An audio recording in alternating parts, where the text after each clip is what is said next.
I can just...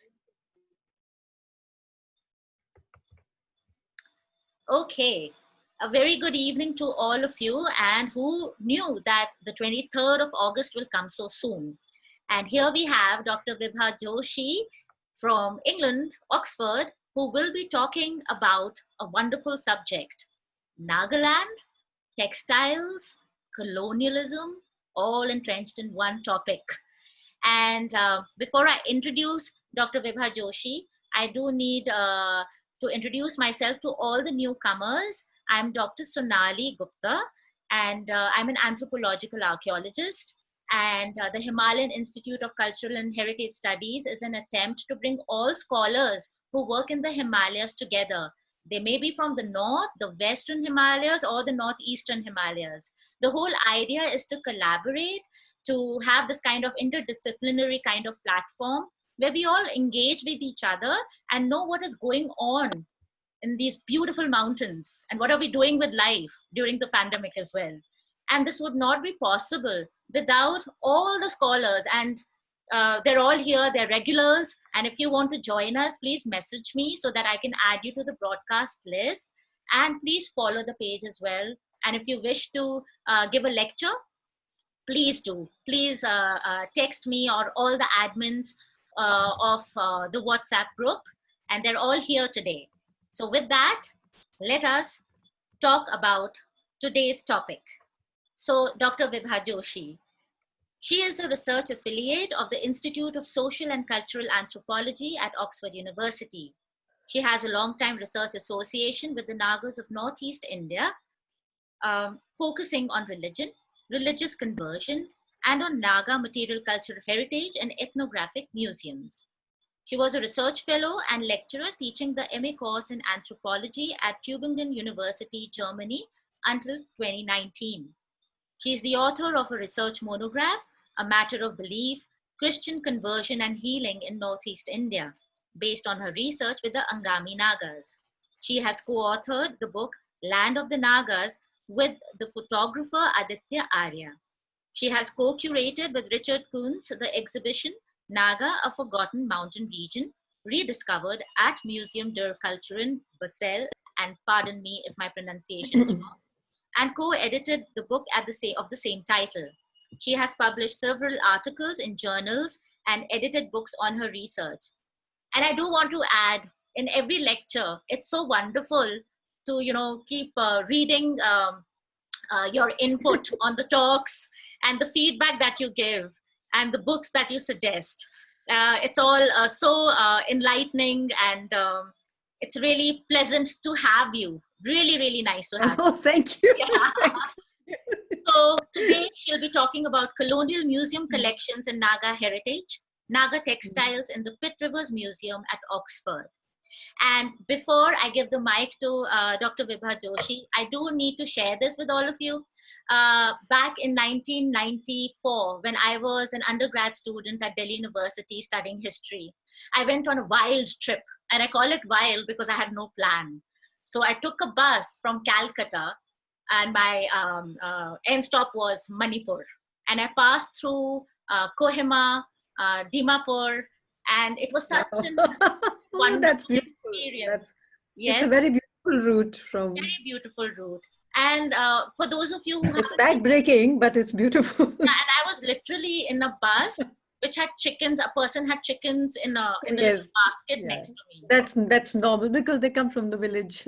They take things back and forth. It was such a lovely experience. And one of those episodes was I just got off because the bus in front of us had fallen off a cliff.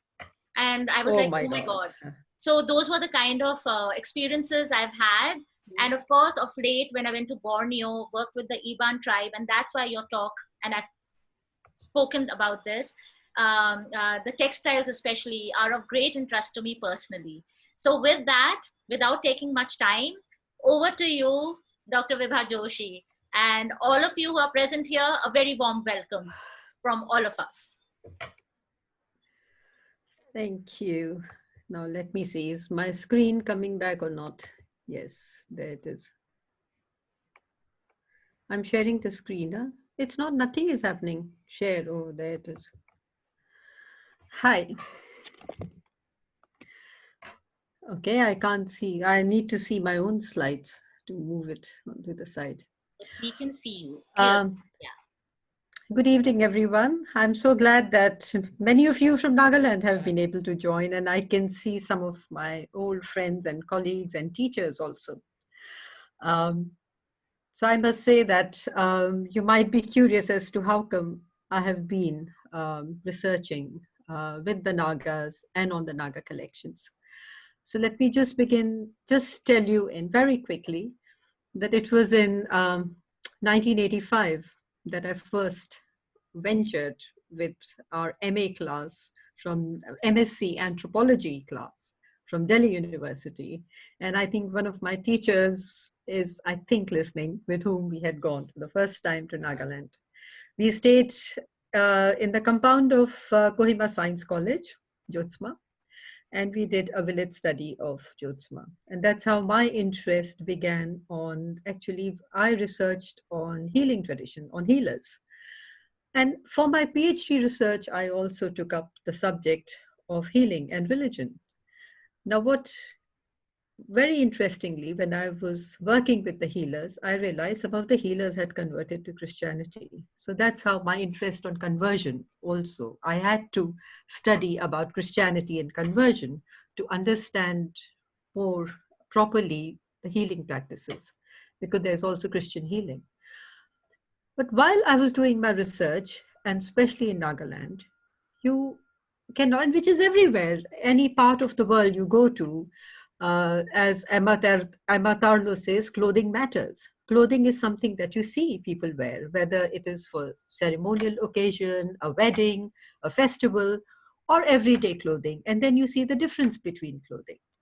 And having done my PhD in Oxford, Oxford has one of the largest collections, and I will talk about that. So let me just start talking with the slides now. So what you see in the opening slide is a Naga person. I think he's from the Tangkhul area. He is sitting with a collection of objects that Woodthorpe had collected for the museums. So this is the kind of the whole collection, and there was a photograph. So that is just in the background right here. But that is how when the collectors collected objects, artifacts made up of various things, from shields to everyday material to ceremonial material. So it was a kind of holistic collection that you want to collect aspects of a community's life every day to ceremonial at a particular period, at a particular time. And if I tell you just the beginning of what is anthropology, anthropology itself, when it began with the museums. So in many places, anthropology was taught with the museum collections, ethnographic collections. So the first posts in Oxford were also related to the Pitt Rivers Museum. And Pitt Rivers Museum is a department of Oxford University, and therefore it is open to research. So anyone can go, but of course you have to take an appointment. So it is available for research. And that is something I would like to emphasize. And Pitt Rivers Museum has a huge ethnographic collection from all over the world. And it has the largest collection in the world from the Naga communities. And even in India, we do not have such a big collection. Even in Nagaland, we don't have such a big collection. So let me go to the next slide. Now, how do I do it? Okay. Oh, la. See, this is the problem. How do I do the next slide? Oh, I can do it. Okay, I found it. Okay. So I know many of you know, because I'm not talking to an unfamiliar audience, but just to put it in our mind as to which area, and I must apologize, I'm focusing more on Nagaland because that is what I'm familiar with. But colonial time, it was known as Naga Hills, and Naga Hills was, you can say, a larger area than the present day Nagaland. And you can also dispute that, because not all the parts of present-day Nagaland were part of the British administration of the Naga Hills district. They were outside it. So officially in Nagaland, we can say about 16 Naga groups, but the total number is suggested to be 65, and it includes those living in Nagaland, in neighboring Indian states, in Assam, in Manipur, in Arunachal Pradesh, and across the border in Myanmar, Burma.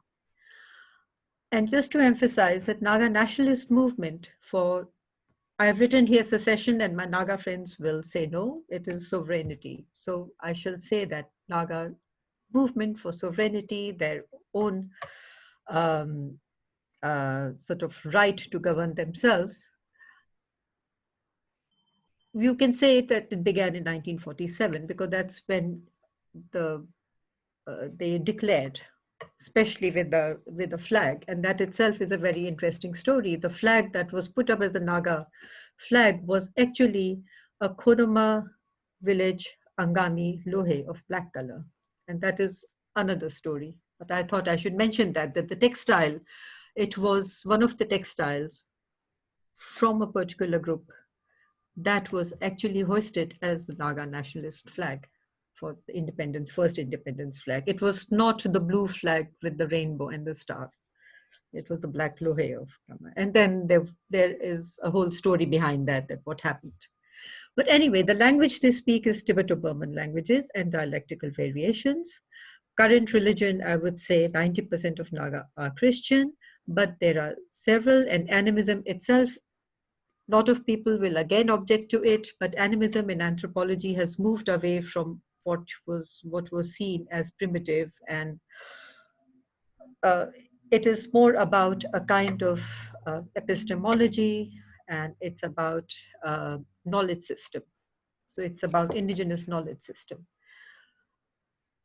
And what kind of things are there in collections and where all they are? And I'm talking right now about Europe and USA. And there are now significant Naga collections, both object and photographs, in UK, Germany, Austria, Switzerland, and in several museums in USA. So Nagaland, as you see, is right here, bordering Myanmar. And we at present have 11 districts in Nagaland. And most of the districts have at least one or two groups that are more prominent, the Naga groups. Okay. Now, before I start with the collections, I know most of you know how most of Naga textiles are produced. And this is the backstrap loom in one of the village. And you can see that on sunny days, the women sit outside and weave. If it's raining, they take it inside. And it's a portable loom. It's called backstrap or body tension loom.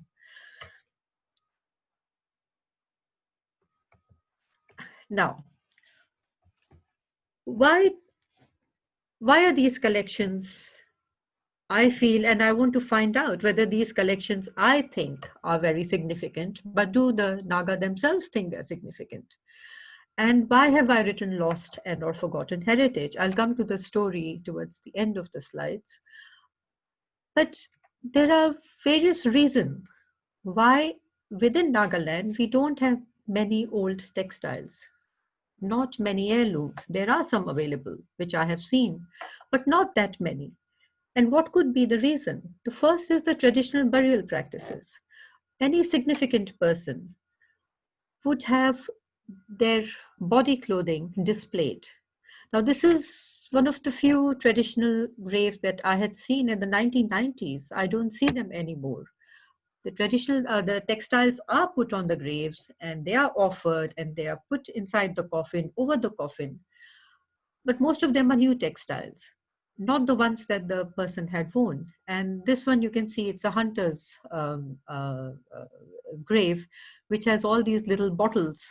You can see the bottles that are hanging. It shows that the person has been walking in the forests. And they're all kind of Angami. It's an Angami grave from Visema village.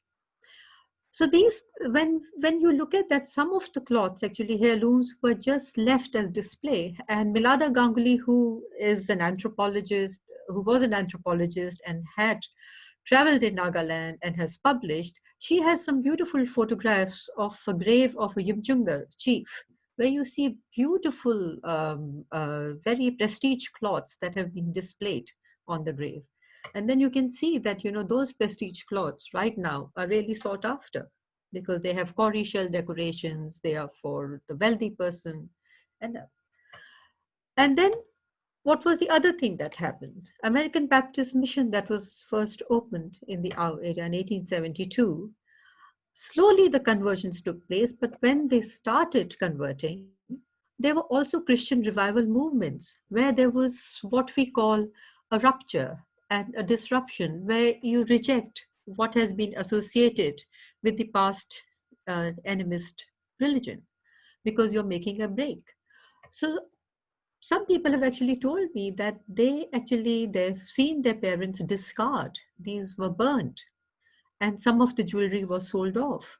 So again, you see that what has happened, the older cloths, a lot of them have been destroyed during these revivals. Some of these revivals also coincided with the Indian security forces action, and that is my last point. And then also we have to take into account the colonial history. British punitive expeditions, there was a lot of burning of villages. Then there was a Second World War Battle of Kohima, where several villages were bombed out. So you can see that there has been a destruction of all kind of material cultural heritage.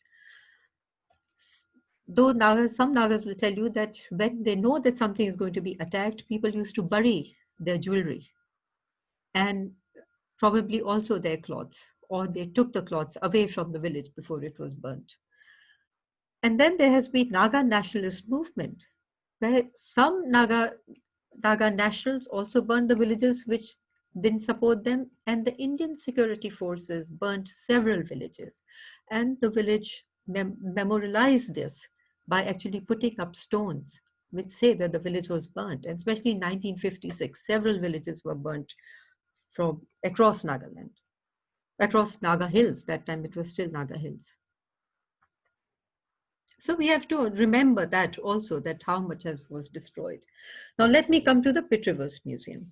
So Pitt Rivers Museum was actually founded around 1884. And it was the way the artifacts were laid out. It had both ethnographic artifacts, also archaeological artifacts. And they were laid out in a typology, different types. And the founding gift was of about 20,000 objects, but now it has more than 500,000 objects because researchers, donors, and other collectors have brought things in. And this is how the Pitt Rivers, this is Henry Welfer, who was the first curator of the Pitt Rivers Museum. He himself traveled to Naga Hills in 1922-23, and he was hosted by J.P. Mills and J.H. Hutton, who were administrator as well as amateur anthropologist. And he commissioned them to collect for Pitt Rivers Museum. Can you hear me? Okay. Yes, we can. Okay. And the photograph below is one of the top galleries. But I must emphasize that almost every case in Pitt Rivers Museum has something from the Naga community on display. And there is much more in the storage. Not everything that is part of the museum is displayed because they've collected too much. And it is also the beginning of anthropology. And there was a time in early 20th century and late 19th century when there was a kind of a competition to collect. People thought that, all these communities are undergoing so much change, nothing will remain, and we need to collect as much as possible to have some idea of what the community was like at that particular time, place and time. And here it's, so how big is the Naga collection? Now this is one of the display cases on top gallery. And it has almost 90 objects in it. And you can see there are different kind of textiles, there are sculptures, there are jewelry, all kind of weaponry, everything is there. So it gives you an idea of what kind of collection is there. I mean, this is just a minuscule part because there are about 7,000 artifacts, out of which about 800 are textiles. There are about 7,500 photographs. And this I'm talking about the Colonial collection. I have also contributed some textiles, modern textiles, to add to bring the collection to the modern times. But even that now was in 2006 that I had collected. And below you can see some of the photographs, and they show these are our couples and our mother and daughter, and they are wearing rich person's robes. And we have some of these cloths in the collection. I may not be able to show all the cloths because there are just too many, but I'll give you some idea. Okay. Now, who are the most important collections come from John Henry Hutton and James Philip Mills. These were administrators, British administrators. They were also anthropologists. They wrote the first monographs that came out. And many senior anthropologists in Britain have actually studied these monographs. Almost every library has these monographs. So the Angami Naga, the Sema Naga, Sumi Naga, Lotha Naga, Ao Naga, Ringma Naga. Then when they completed their tenure in India, they went on to join academics. So John Henry Hutton got the William Weiss Chair of Social Anthropology in Cambridge. James Philip Mills joined School of Oriental and African Studies in London, joined as reader. And then the third one, a very significant person, is Ursula Graham Bauer, who was an anthropologist, as well as she took great part in Second World War, where she actually trained people to resist the incoming Japanese army. So, and she worked with the Zeme Naga, and she also traveled around Tangkhul area. She took more photographs and films. There are not that many objects from her, but there is still a nice collection of objects because you get to know the story behind them. Then there was Robert Reed, the governor of Assam, who was gifted several cloths, so he donated them.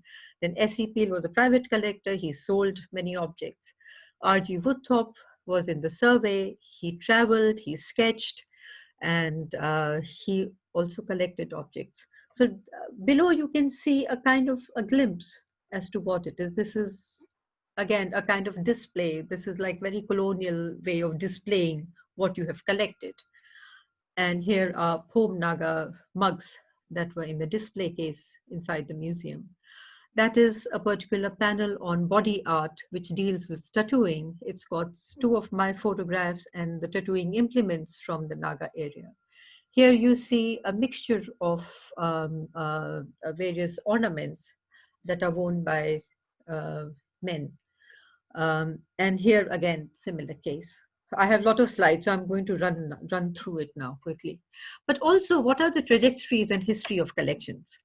So how are the collections made? There are all kinds of histories, and there is also what we call difficult history. And the difficult history comes, I mean, many people would realize that a lot of time we say, oh, Naga, headhunter. It is a very colonial construct. And there's a whole politics of it. And of course, as a warrior, you have certain things, it's a part of your ritual. Different Naga communities had different ways of treating the head.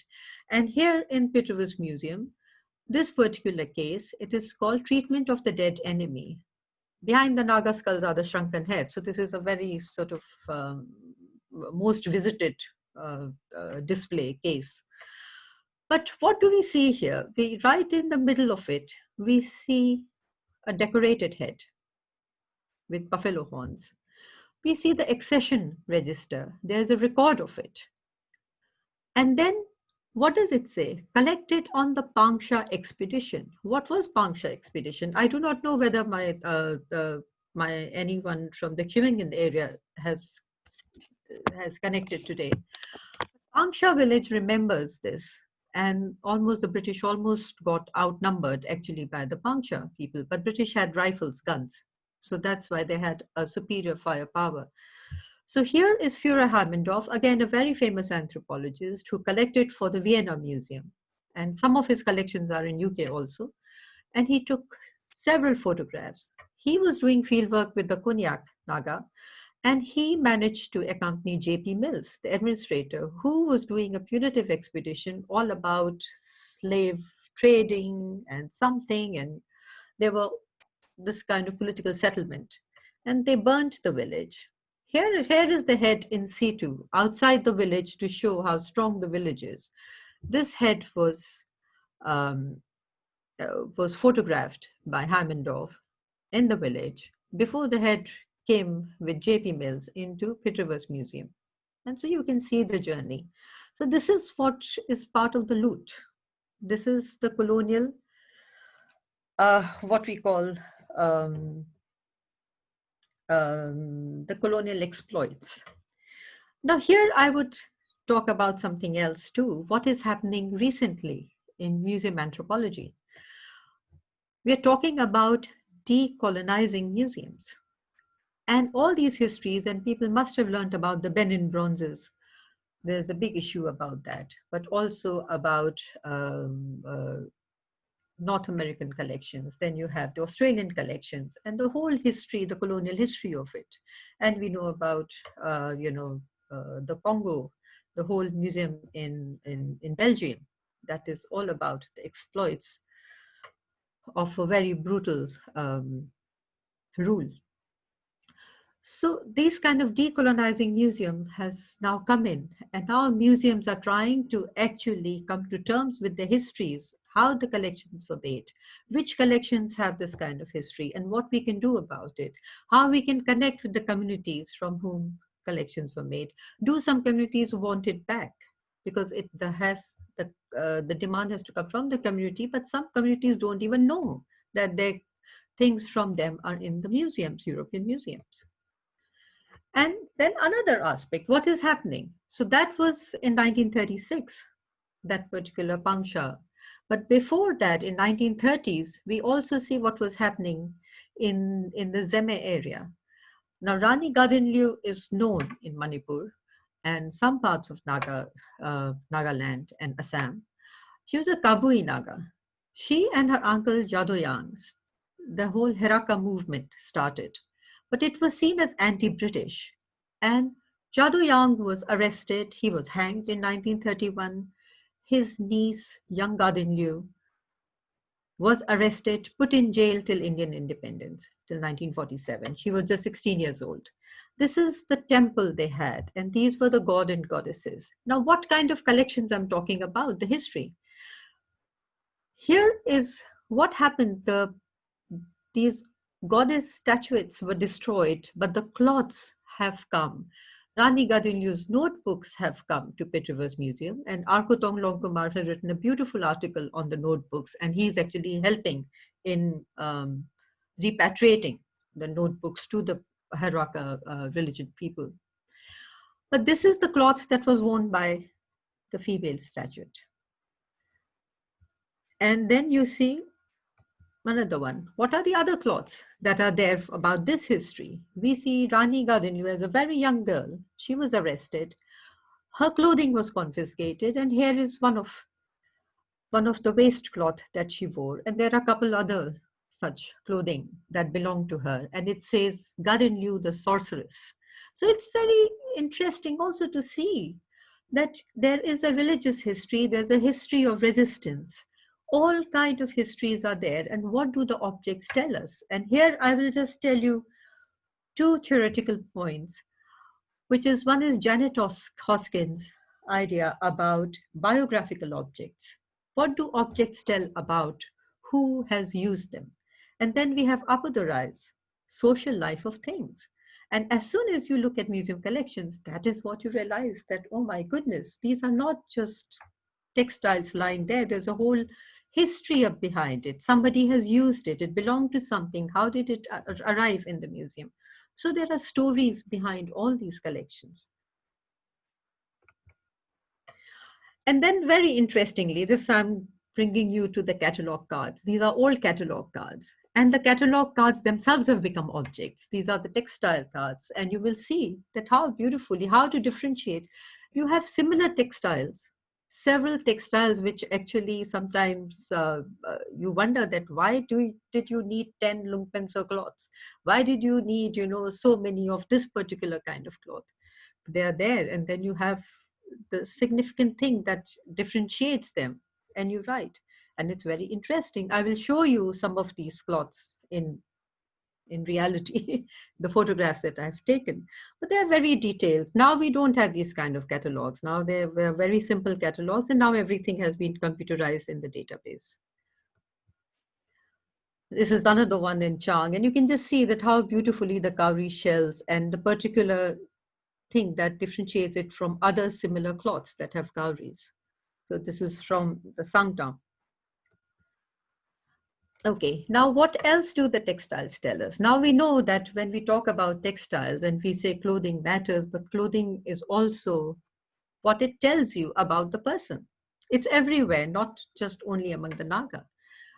But if we look at what all things the clothing, a cloth told about the person, it told us about the gender of the person, the age of the person, the status of the person. Is the person wealthy? Does it belong to a wealthy family? Or the person has not done all the rituals that will allow the person to wear certain kind of clothes? Is the person good at war? Has he earned a warrior status or not? Now, this is a skirt. It says, I'm sorry, this is naked ring is the Colonial label, and I have to put it because to remind myself and everyone else, what are the terms that are there if you want to look for this cloth. Currently, Pachuri is the name. For some reason, I have no idea why they were called Ringma, but the Ringma themselves were divided into Western Ringma, Eastern Ringma, Naked Ringma, and it might be because of the length of the clothing or how many clothing they wore and which occasion. But this is something, and this is a problem. This labeling is a problem. This is kind of a problem in the museum, and the museum is trying to deal with it. And we have to always apologize that certain names will come, and we are not reinforcing it. So so this particular skirt belongs to a common person whose family, whose husband or father has not done any feast festivals. It's a very plain skirt. Now, how does it differentiate from the other skirt? And here we have, and now if there's anyone from Chakasang area who has come in, they will say, hey, we know this kind of cloth. It is there in our Chakasang book. But here it actually gives the name of Meluri. It says it is collected from Meluri village. And when I went talking about it, and it is a prestige cloth. It's very interesting. Everything has a meaning. And when you look at the cloth, you will be amazed. You feel, my goodness, these are designers. Look at the way the stripes have been made, the kind of gradation. They are actually mind-blowing. And that's why I'm really very keen that the weavers from Nagaland and Manipur actually come and see the collections that are there in these museums. Some of them are really breathtaking. So what is this skirt telling us? It tells us that these particular dots, lines, are the number of cattle heads that have been killed to give a feast and how many times the feast has been given. So as soon as you wear that skirt, everyone knows that you come from a very wealthy family. And this is, and there is yeah. And see, I'm in the research storage. Now we don't always get a chance to spread it on, bring it out to the research place. You have to go to the storage where the textiles are stored currently, which is under a science building. So we are in the basement with no windows. And every 2.5 hours, we have to take a break, breathe out. And we have piles of clothing to go. And because it's a research museum, every time anyone comes to see the clothing, it's not just taking it out and photographing. You are measuring it, they're updating their catalog. So it's a long process. Seeing 10 textiles can take 3 days because there's so much going on simultaneously. So research becomes quite a tedious process. It's not very simple, just walking in and doing it. And here, then sometimes we also come across cloths which are like, hey, there is no accession number. We can't find any description. What do we do? It is similar to another textile. So what do? You write unknown and you say it is similar to this one. And this is supposedly from the eastern side. It could be Pachuri, it could be from Kimungan area. We do not know. And this would be accessioned and given a number. But right now, we do not know. We do not have any information. So we also come across that once you start looking at the collections. And then one thing I would like to say is that when I said that it could be Pochuri, it could be Kimangan, why am I saying that? Because there is overlap. And what I found looking at it, and after reading the monographs and going through all the archives, is that there are some communities they have they share legends of migration, and their material culture also overlaps. Over the years, over the last 70, 80 years, now some textiles have become markers of certain community. But I come across suddenly a Lotha textile, which looks very much like Ringma. It says Lotha, but how do I differentiate? And then, of course, you have to do what you call, archaeological investigative research to find out what exactly happened. How come the Lothas do not know about this? And you have to go over it. I'll come to it towards the end. So here is an Ao Naga prestige cloth, and Moala knows what it is. But these days, it is done in a very different way. You don't see such fine inking anymore. It's very time consuming. Now you see embroidery and slightly broader inking. And you have a similar kind of cloth with the ringma. Now this one is a very peculiar cloth. This is the only cloth I've seen with two white bands, with all kind of symbols of somebody being a warrior, somebody who has also given several, has been a hunter, warrior, as well as a feast giver. So there are a lot of symbolism in the textiles. Meeta can see that she has something similar in the museum, but these cloths are still recognized by the Ringma people at least. And we have several different kinds, but this is the only one of its kind that I've seen, at least in the world as yet. And here is a more sort of close-up.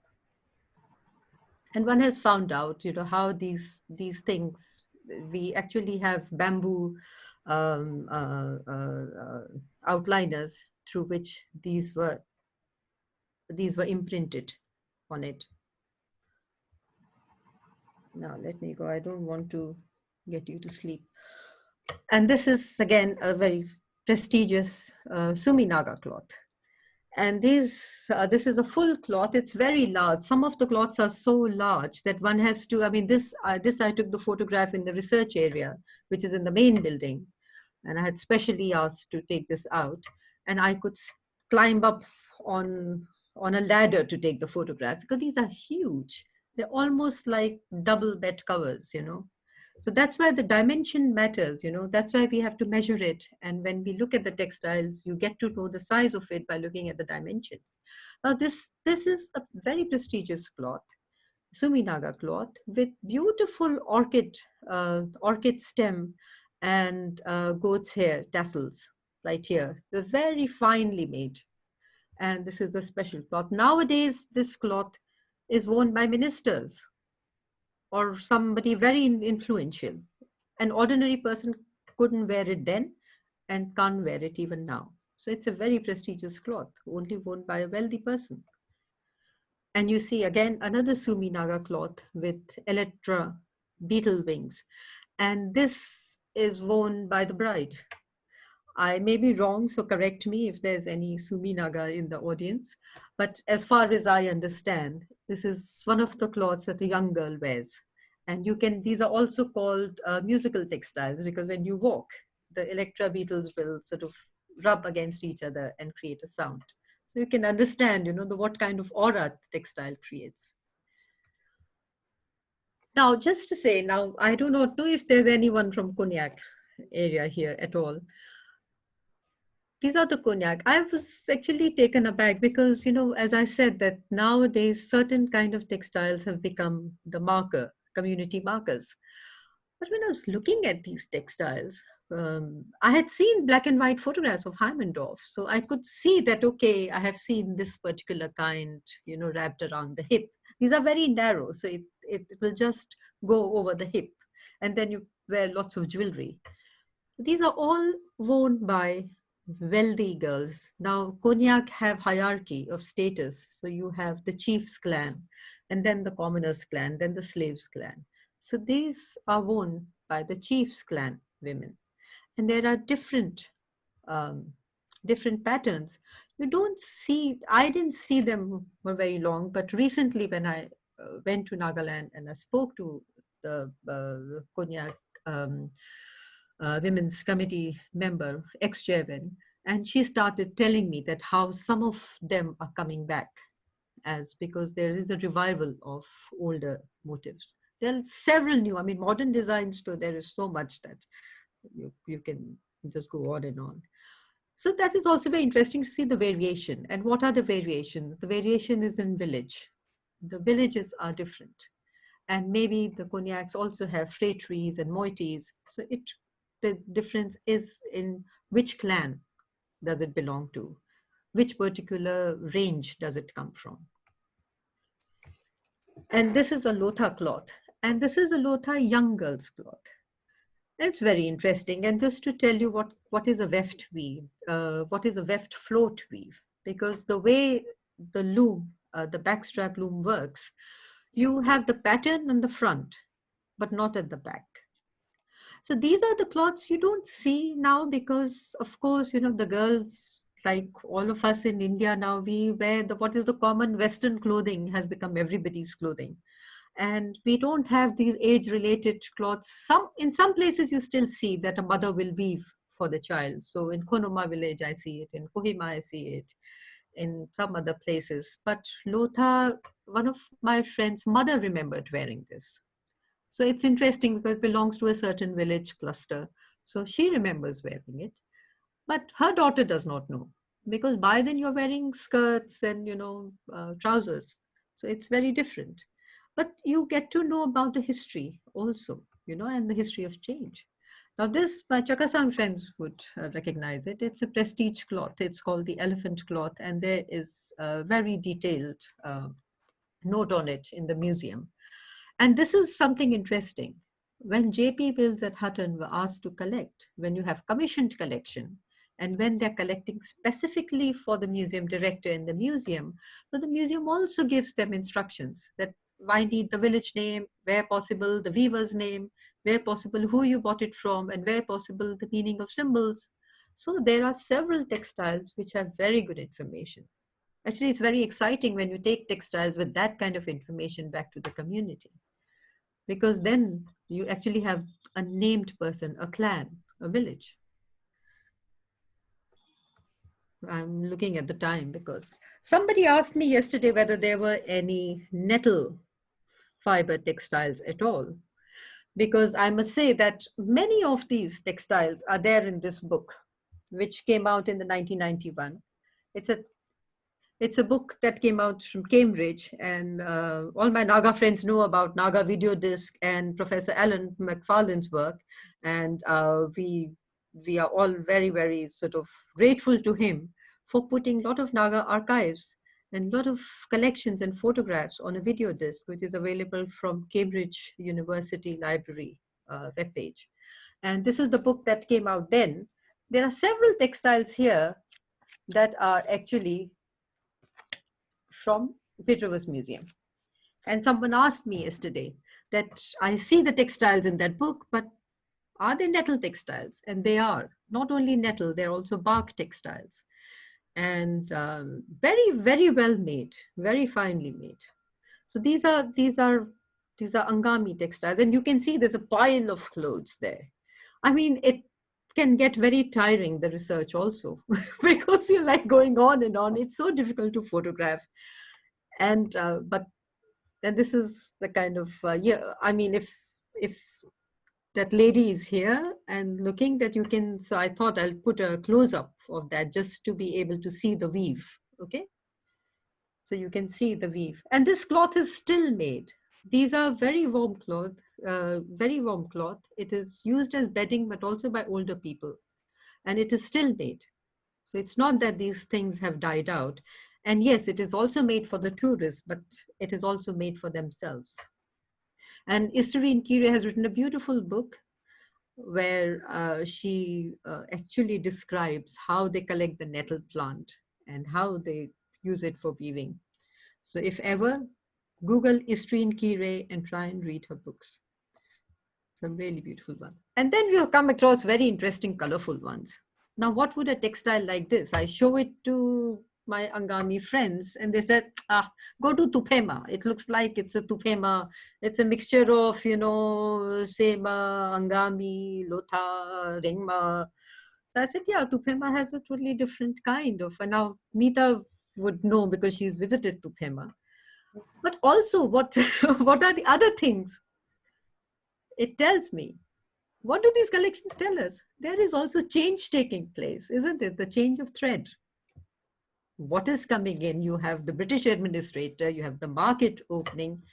There are certain colors which you don't dye, use the natural dye. There is Burma thread coming in. There is thread coming in from the Assam plains. And so this particular one shows me some of those threads that are not from the natural dye that they used to use earlier.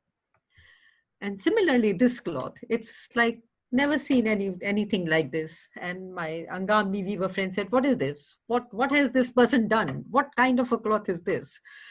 And it turned out it was an experimental cloth. A weaver was trying out different designs and JP Mills picked it up from the market. It ended up here. So that is also very interesting. What kind of stories are there? What do we come to know? And this is in 1920s. So in 1920s, a weaver was trying to weave, somebody, I do not know what it is, a buffalo or an elephant, somebody standing. Then you have the beetles from the water beetles. Then they have humans. And these are the normal puku that is made in the Angami cloths, especially the Lora Moshe and other cloths. So you have a mixture of these designs. And then let me come to the third collector, Ursula Graham Bauer. We had a special exhibition on women, women anthropologists. And one of the sections was devoted to Ursula Graham Bauer. And these are the textiles. Many of them are from Tangkul area. The first two, my arrow shows, is Tangkul. And this one here is very interesting. What is it? It is a Lotha Lumpinser. And it is very interesting how the history comes in. There was a whole delegation. Khodao Yanthan was one of the Naga National Council members. And he stayed for a long time in London. And when he came for the first time, he brought a Lumpinser for Ursula Graham Bauer. So it was presented to Ursula Graham Bauer. And it is now part of the Peterverse Museum. So, the objects have stories to tell. And as I said, Ursula Graham Bauer also had several photographs. And here you can see the lady weaving, and here you can see the Tangkul men sitting down wearing their hora cloth, I think, if I'm pronouncing it correctly. And here is the example of that cloth. This is from Ursula Graham Bauer's collection, and it's from Tuinam village. I have to go quickly. Okay, now I was also saying that how sometimes you have named people with the cloth. And this is an Ao Naga cloth from Ungma village, and it says won by Likok's wife. So it's very interesting to come across these kind of individual stories with the cloth. And do the clothes, all these cloths even tell anything about religious change? Yes, if you are lucky, you will find something. And there are two cloths, Suminaga cloths, which are pastor's cloth. And here you see that there are crosses. And when you go to the archives, you see the tour diary of Hutton. And Hutton says, he's talking about a different village, not Lumitsami, from where this one is. But he says that in that particular village, there was a dispute going on that why are the Christian converts wearing the prestigious cloth without performing the rituals? So he had to settle the dispute and he had to take both sides. And he says, okay, they can wear it, but you have to put a cross in the middle. So it's very interesting that, you have conversion taking place. With that is coming the dispute about the kind of clothing you can wear and what you can wear, what you can't wear, and how such disputes are arbitrated. And now let me come to it. Okay, what about all this? I have shown you all these clothing. I didn't show you all. There are so many clothes, and many you can see in the book. And if you go to the Peterworth Museum site, you can see that. But what happens? What do people do? Are they of any relevance? So when I was working on it, I had left photographs with permission from Peterworth Museum. I had left hard copies and soft copies with the Lotha Naga Women's Association member, especially Mrs. TCK Lotha. She said that can I have it? I said, yeah, sure. They belong to your community and I will work it out with the museum what to do.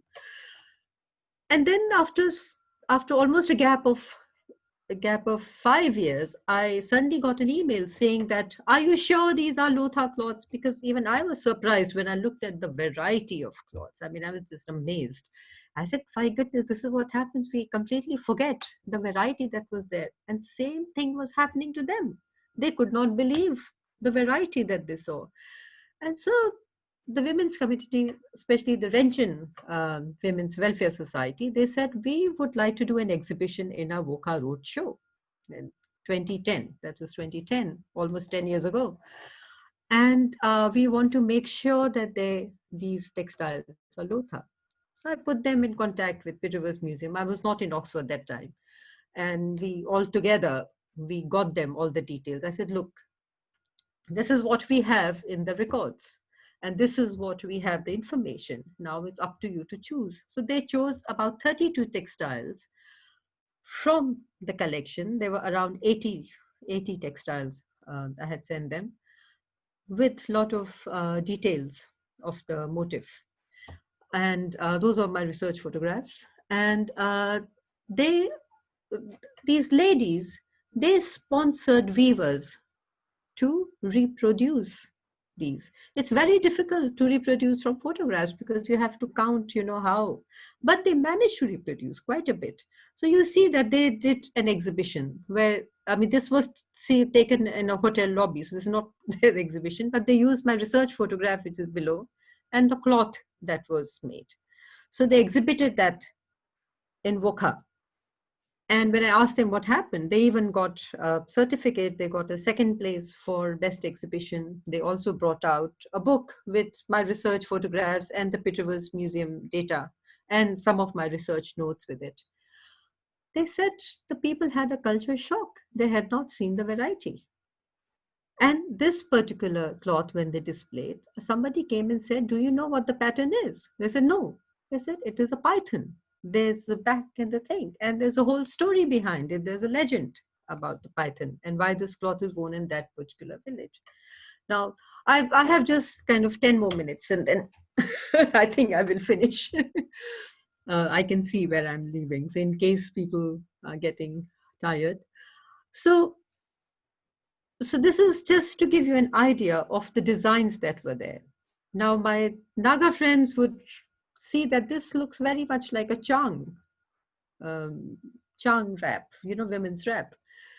But it says Lotha, it has a village name to it, as well as to from where it was collected. And it was confirmed as a Lotha village. Now, I do not know. Now, other thing that can happen is, which I found out in the Meluri case, where the particular skirt I had shown you earlier with the Mithan heads as dots, it was not recognized by the villagers from Meluri. And then I came to know that it is possible that sometimes in villages, a certain clan may have moved from another area. And it might belong to just that particular clan, not to the rest of the village. So one has to remember this also. There are migrations from different directions. A village might have people coming from 2-3 different clans and then coming together, and how they developed over time. What becomes their main language, what becomes their legend, that can also change. So here also you see the old cloth and the new one. Let me just show you quickly some more. And this one from Moyland Range has now become Renchen Women's Society's uniform. And nobody else is allowed to weave this. So that is also interesting. You may get older clothes, but who decides who can replicate it? And what can be woven and worn by everyone? So there are, I mean, it's not that you can just, and that is a very big issue. A lot of people pick up Naga designs, cut them, make them into different kinds. And it becomes a very big issue in contemporary Nagaland, because the cloths belong to a community. They have a certain symbolism. You can't patch up women's and men's cloths of different significance together to make a jacket. And Indian tribal ministry has started some kind of a thing, and there was a big noise about it, because they got hold of a designer, Ritu Berry, and she designed all these things. She just put things together, and people are saying, "What is this?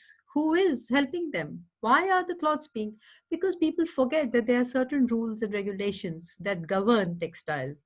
Who can make what? The modern designs. What kind of modern designs? What can you modernize? What you can't modernize? What design can you use in your table runners and bed covers? What you can wear? So there are all kind of rules that are there. And that's where now there is the Naga are trying to have geographical area indicator and certain kind of patent. So all that is happening. Recently, the Prime Minister was wearing a cloth which is common between 3 different communities in Manipur, Tangkhul and 2 others. And they said, why is it being manufactured in UP? You know, Prime Minister came with a gamcha, with that particular cloth, and it was being manufactured in UP. It belongs to certain communities. So see, these kind of things take place, and one has to be very careful that what kind of appropriation take place. And just to bring to you that what happens as a researcher, I can give the information, but what happens through the photographs, how people interpret it, how you appropriate it. So a similar cloth was from Longsa village, and I've seen them also wear it even before I took these photographs to them. But now it has become a dress for the Longsa women committee. It is their village cloth. Now it is almost like a stamp has been put that this cloth belongs to Longsa. So sometimes there are all kind of things that happen, and they are not, I mean, as we say, the things take the life of their own, photographs take life of their own. People, there is ownership of designs, ownership, appropriation. So all kind of issues come up. It's not very simple to just take photographs back, because it can trigger a lot of other events. So what happened after the Lotha brought out the book?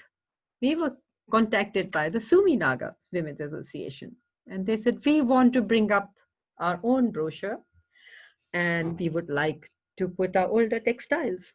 And Pitt Museum really sort of, they pulled together all their resources.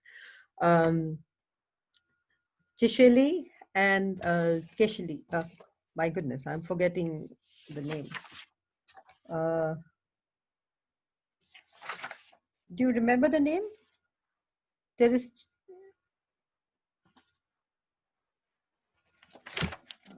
Oh, I have misplaced the name. Well, one of them is the she's Chisheli and Ketoli and Chisheli, and they were she was Naga Mothers Association's head also, and she was the chairperson of the women's committee, and they produced this book. They came all the way. This is inside the research area in Pitt Museum, and in 3 days we photographed textiles for them. So that was, oh, Scintilla, fantastic to see you.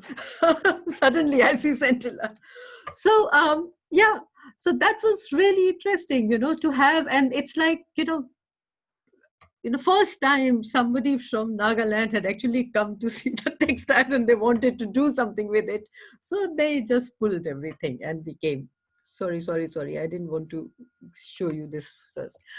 And so, yes, we put together the photographed and they waved. All you have to do is put, copyright PRM. They send them the photographs, everything. And I was there with them. So 3 days we were there. And so that was very intensive, but we got it done. And that is the thing. We would like more people to come. And we are hoping that maybe next 2-3 years, we would be able to probably even generate some funds. So I'm talking to the director and of the museum, Laura, and we are working out certain things.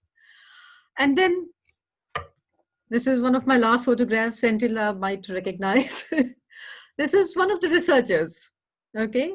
She is an entrepreneur. She grows tree, has a homestay, but she was also working on Naga cognac tattooing. And while she was doing that, my colleague from Cambridge and myself, we had also told her about certain things. And she kept saying, oh, it seems that there is one textile that has been, cloth which has been woven by my great grandmother. So when I was looking at the cognac skirts, this is the research area. I was looking at in that, the basement of that storage. I suddenly came across, and this is the cloth. All these 5 cloths are from her village, Sheong. And this one, the nearest to the table, is the one that was woven by her great grandmother, Ahon's wife, one of his wives. He had 3 wives, so one of his wives. And I was like, as soon as I looked at it, my iPad was working then. So I took a photograph and I emailed her. Email was also working. So instantly I emailed her. That was 2015, in 2015. And I was like, my goodness, I have a living descendant of this person who had. And then in 2018, to promote her book, she had come to London. I was not here that time, but she visited. And that's Julia Nicholson, who's the head of collections. And they showed her the Sheong textiles. They brought her out for her visit. Unfortunately, she had come in August when the university, the teaching is shut. It's the holiday time. So otherwise, it would have been very nice to have her speak about her book. Just to show you, this was in Longwa. She had just got her book and we had gone together to Longwa. So this is one of the persons from the Cognac, Ang, with the head tattoo, who's there in her book. And she's here. And here, that's her great grandfather, Ahon. And we have a portrait. And because when she was telling me about, and I said, listen, what is the name of your great grandfather? Please tell me. This was earlier, before I saw the textiles. And she said, Ahon. I said, I know everything about your family because I've read the archives. I've been reading the archives for the past 20 years. I have seen so many photographs. I have know so much, such intimate details about your family that I don't think you would want me to know. So it's very interesting that, because the diaries of some of the anthropologists, especially Heimendorf and J.H. Hutton and all, their tour diaries and other diaries had been translated from German, Heimendorf's diaries from German to English for the Naga video disc project. So that is, and just to end now with a nice colorful photograph of, this is, Mary Penny might see it. This is from Woka during Tokuemung, which is celebrated in November. And the particular cloth, this is a modern cloth, it is called the Tokuseo. So it is Tokuserum.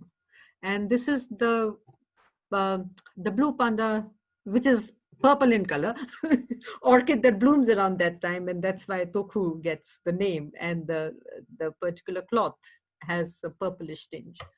So this is the end of my talk. But before I finish, I want to tell you one thing, that since Sentila and Moala are there, that one of my colleagues, Marion Wettestein, she worked on our textiles and she wrote a book, quite a good book, with her analysis, which a lot of people can't get through.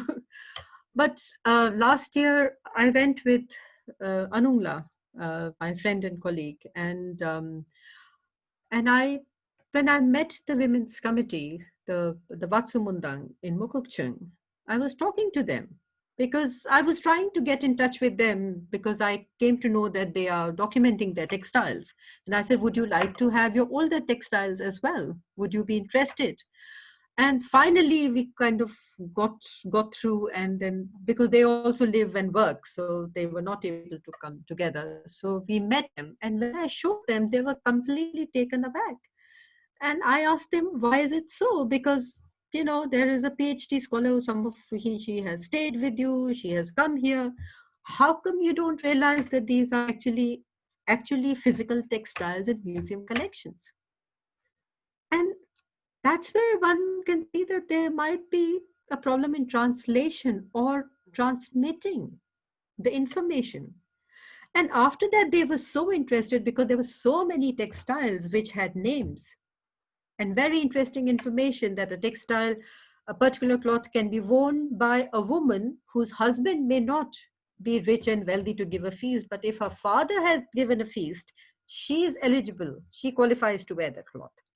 And all the names of these people, names of the villages. And it's very important in our area to know the village, because you might have this textile with similar name and thing, but there are variations from village to village. Then, of course, there are clan variations. So it's very important for them to know the village. And now they have asked us to send them photographs because I do not know, because of COVID-19, so many plans have gone. My museum is shut. I was supposed to send them photographs, but in March, everything got shut and they didn't have time to scan. Maybe if they still want it, I will send them next year. But another good news for all textile lovers in Naga is that from end of this year, museum has got an internal grant to photograph textiles, certain collections, and Naga is one of them. So we will get all the textiles professionally photographed. You must have seen my photos. Research photos were horrible, but some of the better taken photographs.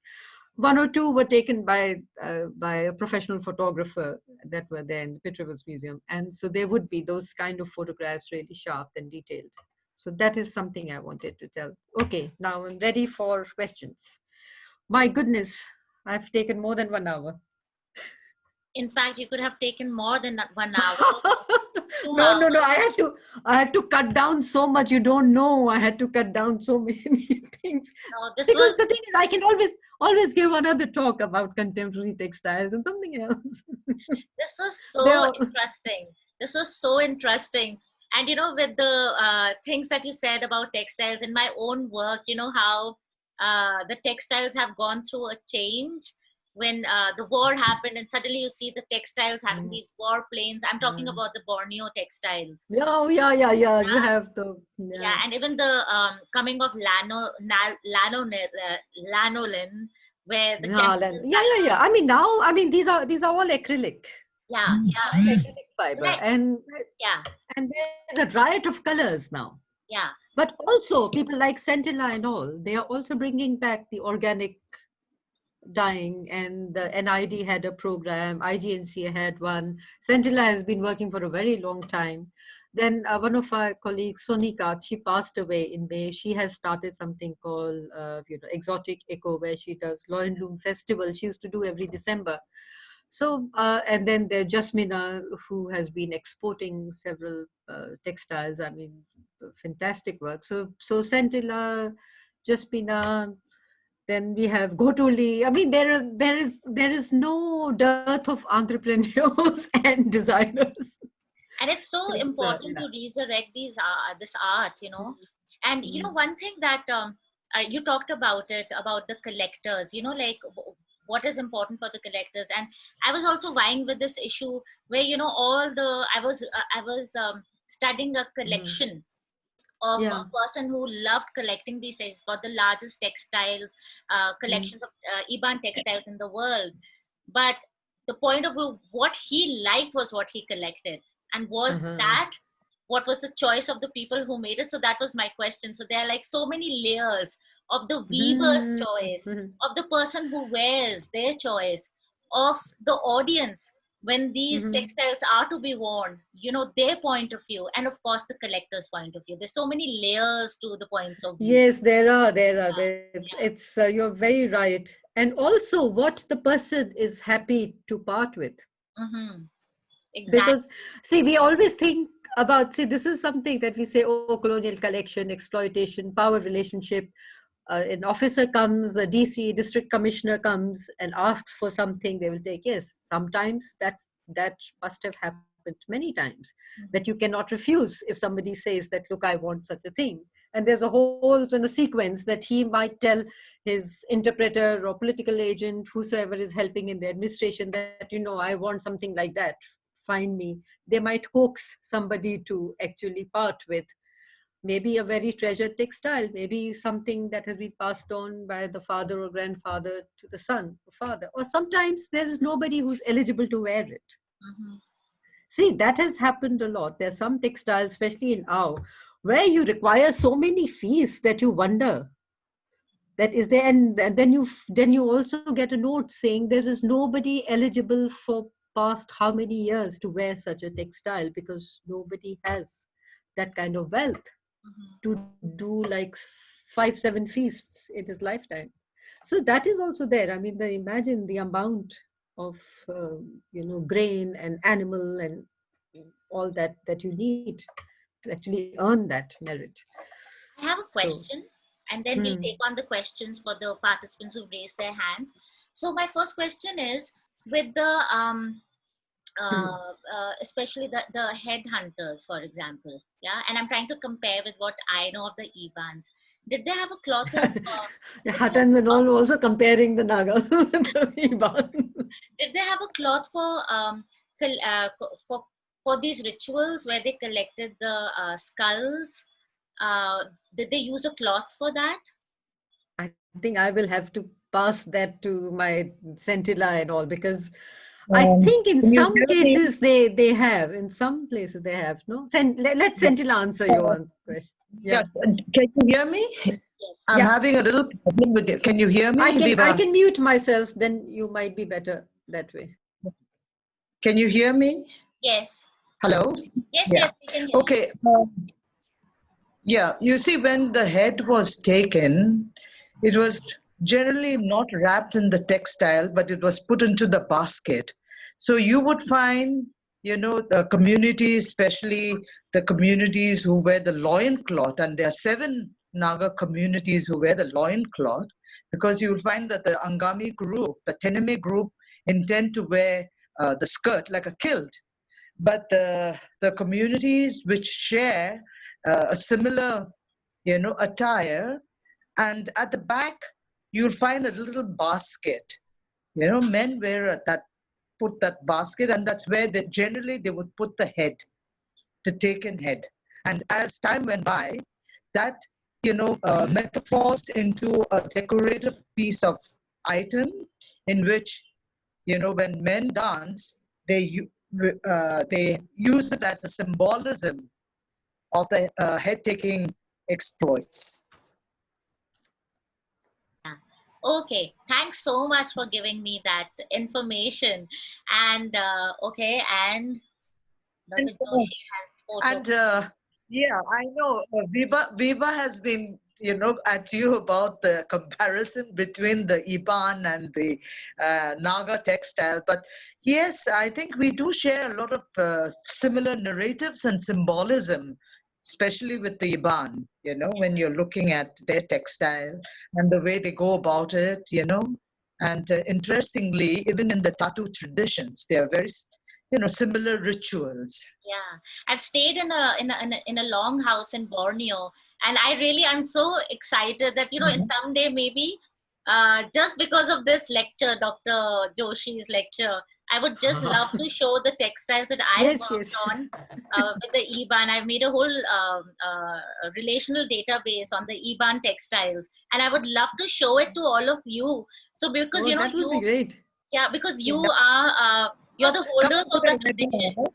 so you can actually see a lot more than maybe I could see. So I would love to show it in some short lecture series in the future. And I would love to have Dr. Vibha Joshi and you on the panel so we can have a good discussion and really compare the textiles. Yeah? We are all game for I would that? like to Viva, it's add, great to touch. Yeah. I would like Shall to I add. shall I stop sharing? Then I can see everyone. Yes, yes. Yeah. Yes. Then- Yes, Meeta. Yes. Meeta. Yes. She's curator Yes. at National Museum, Calcutta. Yeah. Indian Museum. Indian So, Museum. Sorry. Sorry. no, Indian just Museum. I am really thank you. Hindustan हमारा है. And Vibha and I just Indian Museum inherit the same legacy of the colonial collection of the textiles. And once in 2012, I just have an workshop for the identification of the objects. And then we called Mr. Simon from Mon. Okay. And what was our experience that he told us that we never have seen this type of collection, but the Naga collection in Indian Museum, we never have seen this. But he has to come to now and he has to come to Petrus Museum. So Centralized. and it was our proposition that we can make a photographic exhibition in Nagaland, which that would be fantastic. Yeah, really we couldn't happen there, but it was my proposal is that we can have some photographic exhibition in Nagaland, especially in Kohima, in the Nagaland State Museum. Yeah. Because the Indian Museum has done a lot of collaboration with the Nagaland State Museum. Yeah, actually, when we really because all this collection could bring together through this photographic exhibition. Yeah. That will help to the community. Photographs are easier to transport and take care of. Yes. That's true. Yeah, I'd love to curate that. Helpful for the community itself, no? Because that is not in the collection of the community. That are the colonial collection, and we are holding this here in Kolkata and Pitt Rivers in London and everywhere. Okay, Vibha, really very sorry, very sorry. Vibha, regarding the textile, the picture which you were showing us just a short while ago, from colonial anthropological writings, the Pachuri apparently did not have much of a tradition for weaving, and there are colonial interventions to say that and also instructors from Kohima had gone to show them how to weave. Same, so anyway, that can be for a later date, but probably the Chakisang Women organization, they had come up with a lovely publication and a few years I have ago. that. I have that. That particular style is there. But also that textile is also very similar to a Meitei textile. Okay, so there are instances throughout our lives, throughout the centuries of textile being, a medium of exchange, and especially when you're talking about the elephant shawl, that the origin is definitely Meitei. It's called the Khoijam, and it's called the Samir. Samir. And so the symbolisms in that shawl is very Meitei because it's got the ponies. Yeah. And that's the origin of polo playing started from Manipur.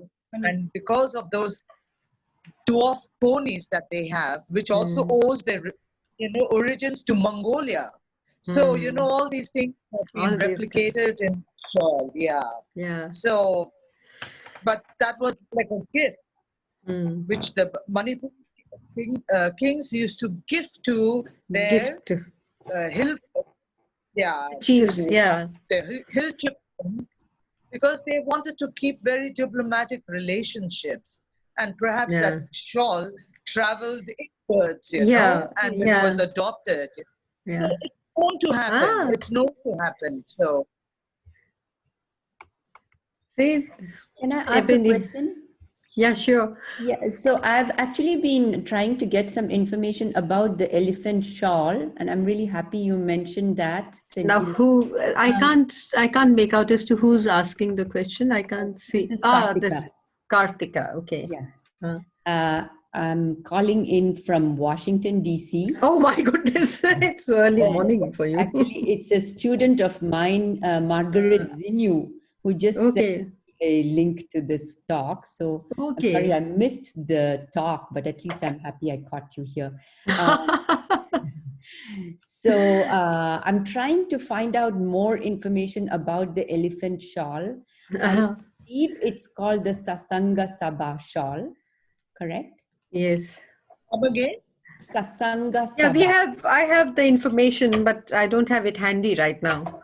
there's a very long note from Mills which describes all the symbolism of the motif, name of the shawl, and the story behind it. I see. So So yeah. is there any way I can contact you, Vibha? Yeah, sure.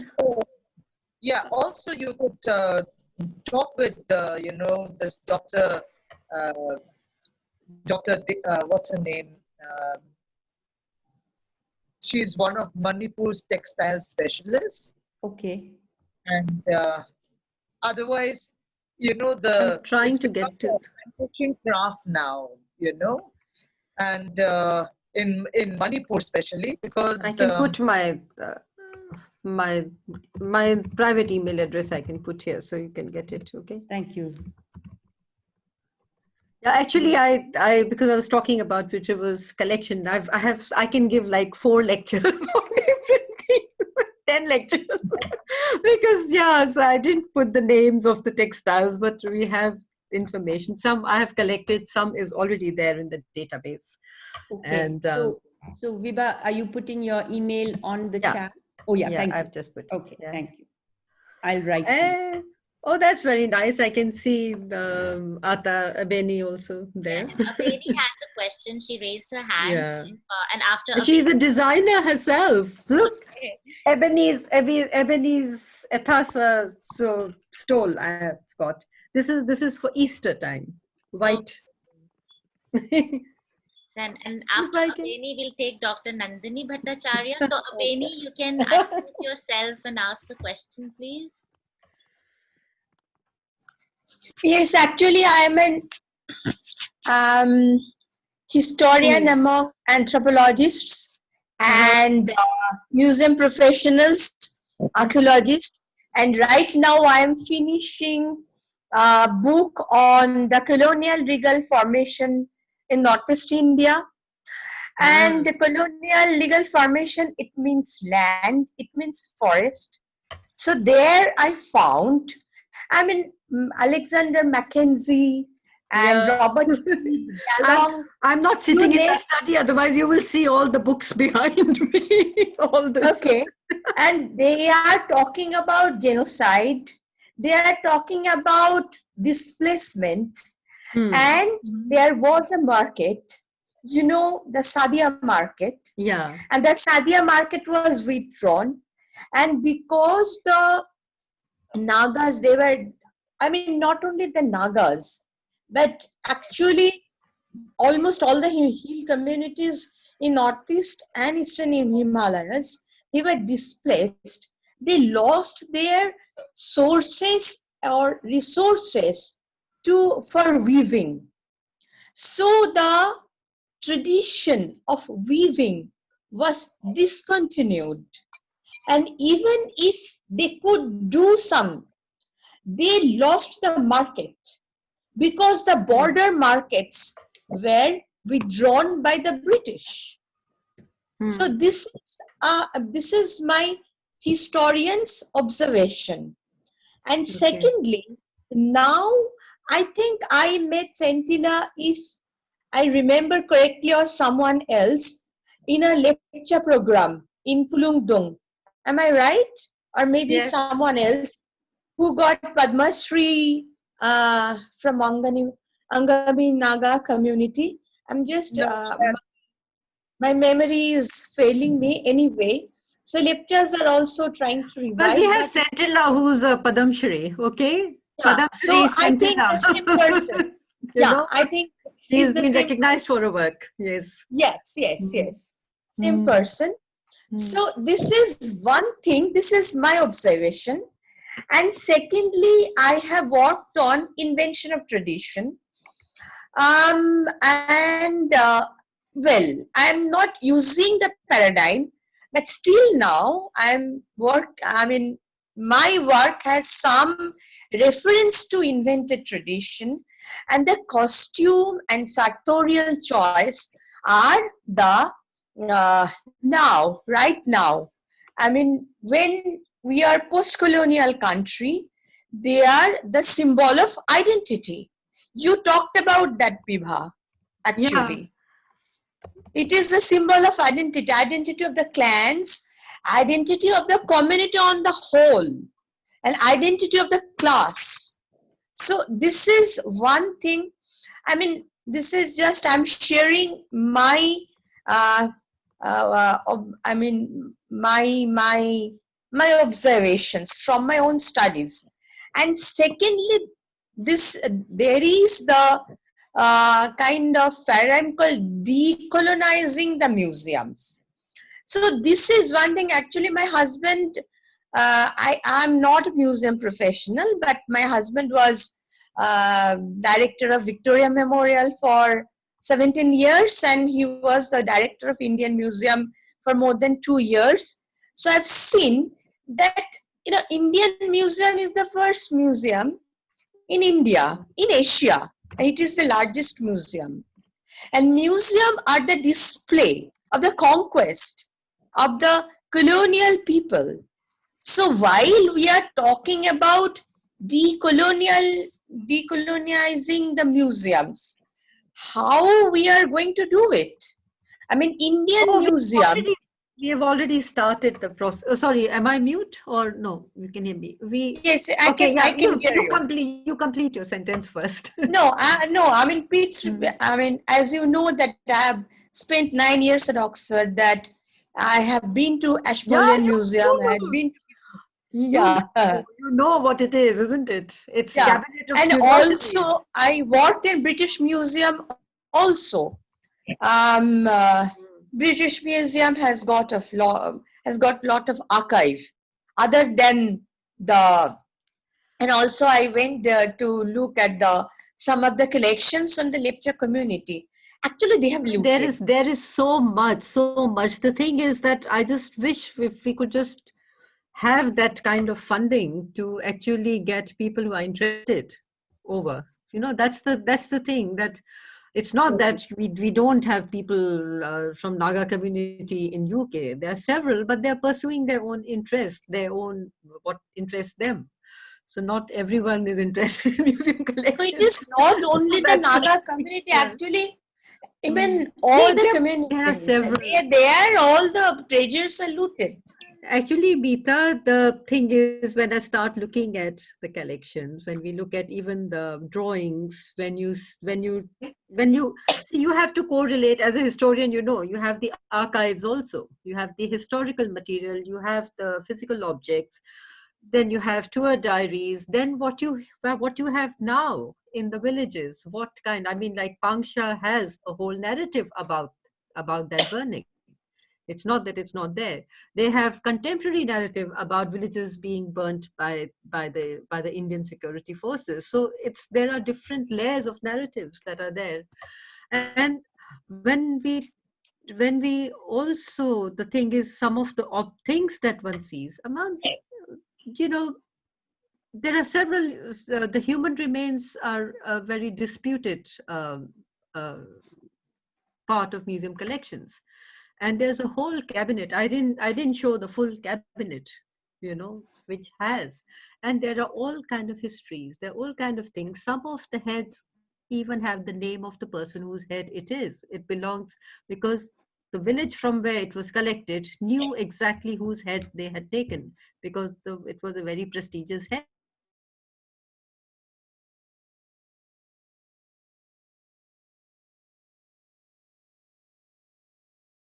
As an anthropologist, I do understand that rituals were held for both, for on both sides. There were certain rituals of when you bring somebody's human remains to your village, you undergo certain rituals because these are potent. Sacred is powerful. Sacred can also harm. So, I mean, the definition of Durkheim, sacred and profane, I'm going into anthropology and sociology. But so you have to also take away the harmfulness of the head that you're bringing. So you have to do certain rituals. And the person who has lost his head, what happens to that person? In some places, any unnatural death or losing your head means you will not be buried inside the village. You will be buried outside because that is not a good death. Now, different Naga communities had different ways of funerary rituals also. Some had secondary burial after the bones were buried. So all that, many of those things have changed. So I think for the younger generation, just like anywhere in the world, the practices of the previous generations are things that we do not know much about. So you get to know from the thing, and then you can question that, is that what is written is true or not? And then do any photographs or sketches, are they seen as evidence at all? Because that May is I also also questionable. add? It is also questionable. Yeah. May I also add, Yeah. Vibha, that this headhunter within Mm. quote, it is the symbol of a dark cultural space.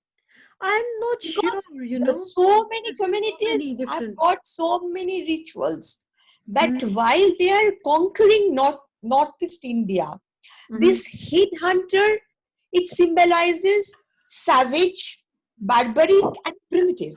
For whom? For whom? Who This- has given the label? By the Who has given the British label? for the communities, and So we are it all is savages, civilizing mission of the but, so I mean but this headhunter, it Nandini, is very it's like dicey thing. it's like me teaching in Tübingen a multicultural class, MA class, and saying that it's very funny. There are like 4 white students and like 15 students of different ethnicity. And I'm saying, like, look, you white ones, you are the ones who have studied us and called us various things. We are looking at things, reading things from your gaze. And we can have an anthropology right here in the class. So it's no, but I mean, this thing aside, yes, there are certain ways the communities have been placed in, and we have to see that why was it? Because in the beginning, the kind of theories that were there in anthropology, even the Victorian way Pitter's museum is organized and the collection is organized, we can call it as typological now, but what was the typology? It was going from very simple to advanced. And what was it showing?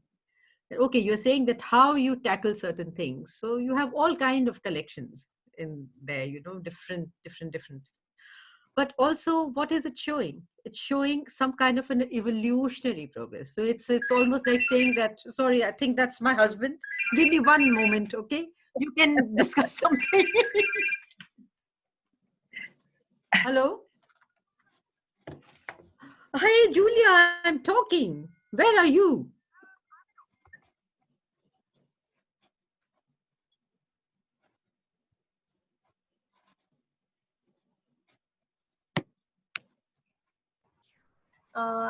Yeah, and Centennial, those of you who have posted questions on the chat window, if you could raise your hands and ask those questions, that would be great.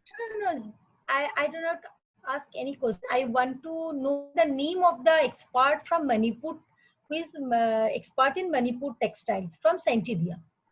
Yeah, So- Doctor, I will, Meta, can you send me your email or your Yes. phone? Just I am in chat. I am just sending.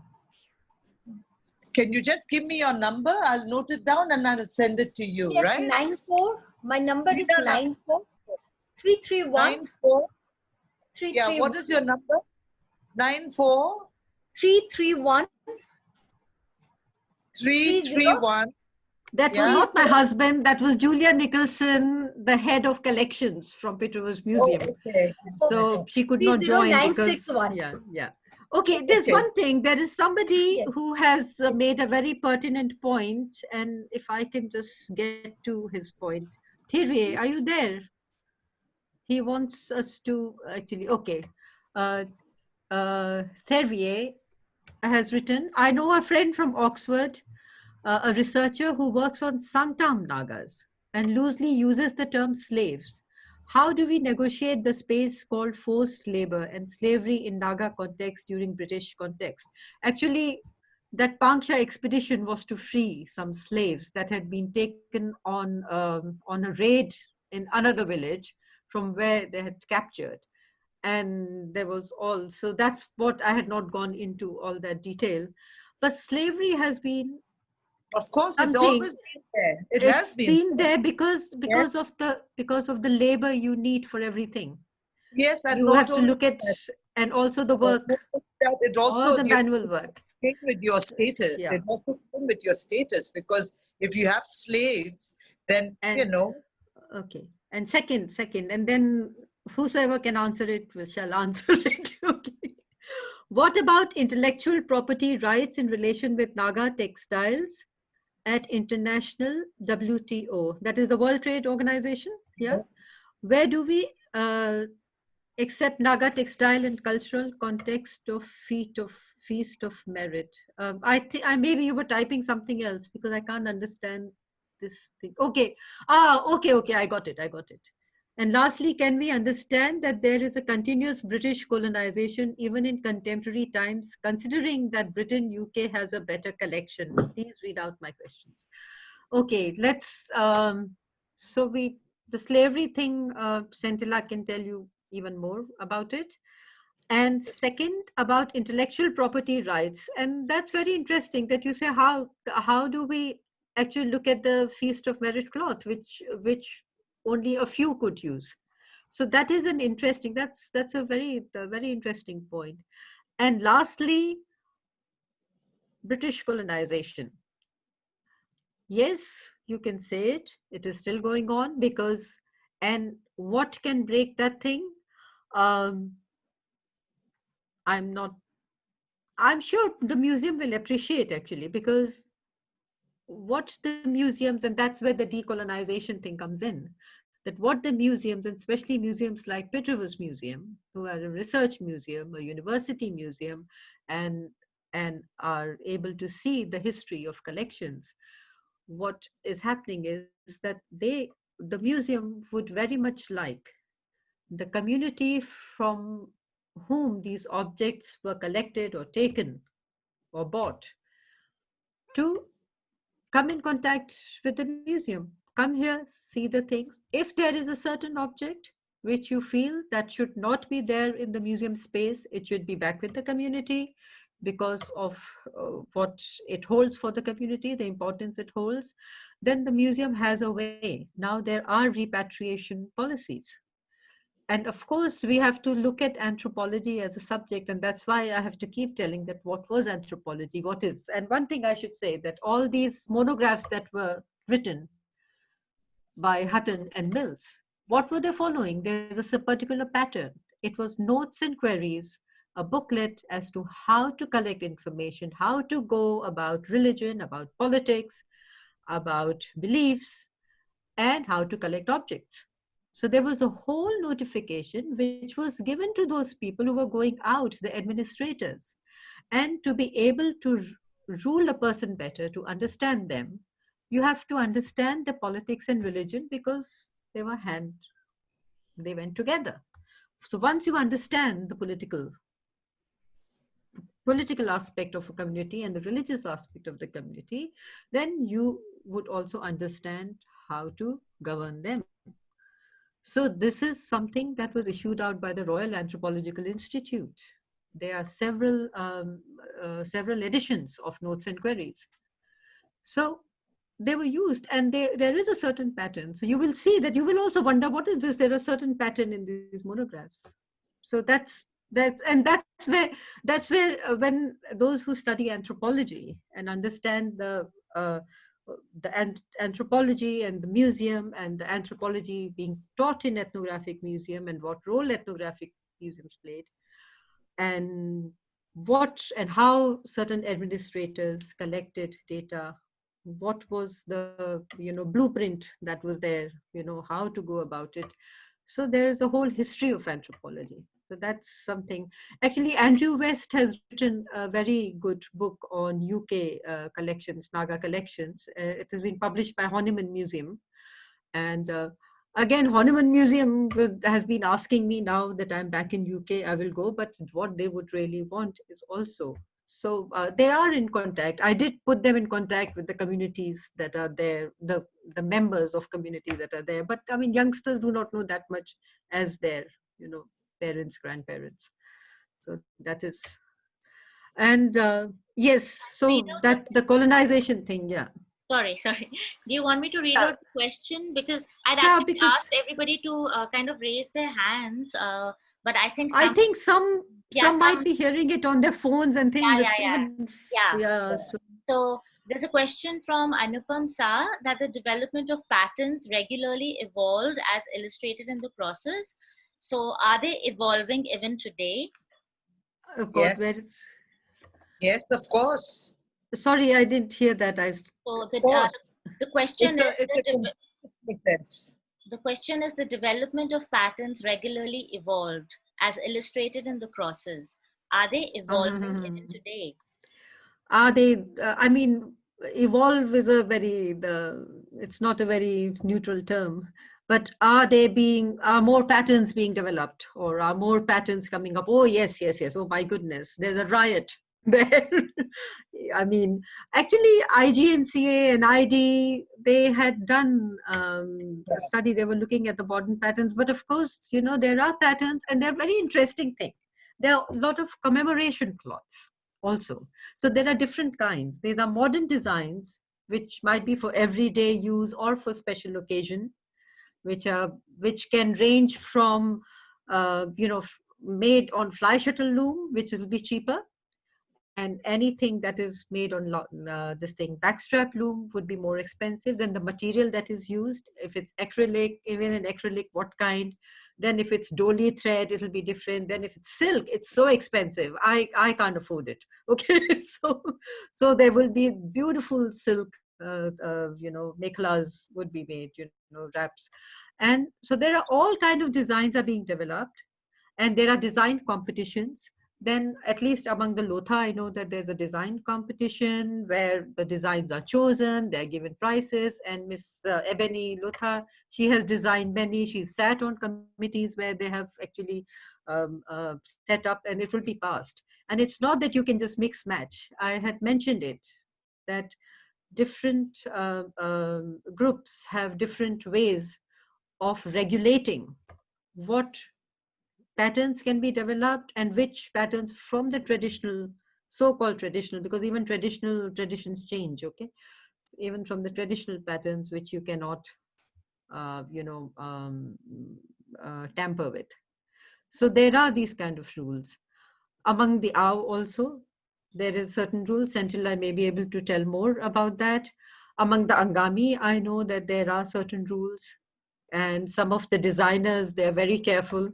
Sometimes they have to change the pattern because it might look like one of the cloths, and they have to really put things and make sure that it does not bring up any sort of I do want to add questions. something to this, Hmm. because when you talk about patterns, it's just because in my own study when I was doing pottery and I look at typologies and classification Uh-huh. of typologies, that how does a type come into being, and it has a lot to do with the teaching and the learning, because we also have to see Hmm. when weaving is going Oh on, yes, yes, yes, yes, it's a whole yes. tradition, and slowly and steadily there's this thing about an error, and how that error kind of gradually becomes increasingly so much to the fact that it becomes a type, right? That's one Ah, thing. And another is the feedback that you get, and how yeah. slowly and steadily, like you may not be able to see it clearly, but over Mm. time that particular pattern devolves into another type, and it looks like another Yeah. pattern altogether. Okay, here I will tell you. See, I can give a second talk. Last year, I had gone to Chizami, Northeast Network. They have a weaving place in Chizami, and they do all indigenous food also. And it was very interesting. There, I saw the weavers who come from different groups and villages, and they learn to develop motifs and things for runners and cushions and things, so that then they can go back to their place, wherever in Twensang and Meluri and other places, and then they can make these kind of smaller items, bags and this and that with different designs, and earn a living. Because weaving is, some are professional weavers. Their only thing that they do is weave. Others weave to supplement, because now many young girls and women, they don't know how to weave. It's only if you actually make an effort to learn, and especially if you have a mother or a grandmother or an aunt, because it takes a lot of practice to weave a fine cloth. And some of the cloths I see in the museums are so fine that I wonder that it is a cotton cloth, how fine how finely it has been, the thread has been made. First you have to do that, and then you have to make. And that's why I keep telling, like, even Abeni TC Kelotha, I say, ma'am, you have to come and see, because the photographs don't do justice. They cannot tell you how fine this cloth is, and it is made of homegrown cotton spun. It is so fine. So that, those kind of a things, and I can appreciate. I tried to learn weaving, and my goodness, I mean, it is so difficult to get things, even the corners, I mean, even the edge, properly. So I know that, how much time it takes. And then some are very gifted weavers who can, and they design. The new designs come, and it's very interesting that you asked about, design and evolving, because some that are seen as traditional design, in there's one particular cloth among the Sumi Naga that is seen as traditional. But similar cloth in Pitt Rivers Museum has a note from J.P. Mills saying, this is a modern pattern that is becoming very popular. And I'm saying now it is seen as traditional. Then it was a modern pattern that had become. And then while looking at the Lotha cloths, I was saying that there's some cloths that have a variation of the same design. And you see the individual creativity there. And you can just see that how you can say that, yeah, overall it looks like that this is the particular pattern, but you see the individual's own creativity coming in. And then Mrs. Sekhose, she has passed away. Mrs. Belho has also passed away. These are the people who have created new designs among the Angami.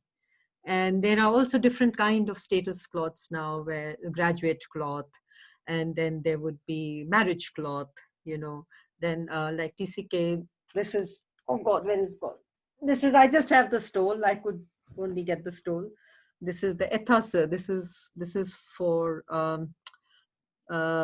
this is during the Lent period. So Easter time. So white pure. So, and then, I mean, I don't have, my textile collection is lying somewhere else, the modern textiles. I can't afford the heirloom.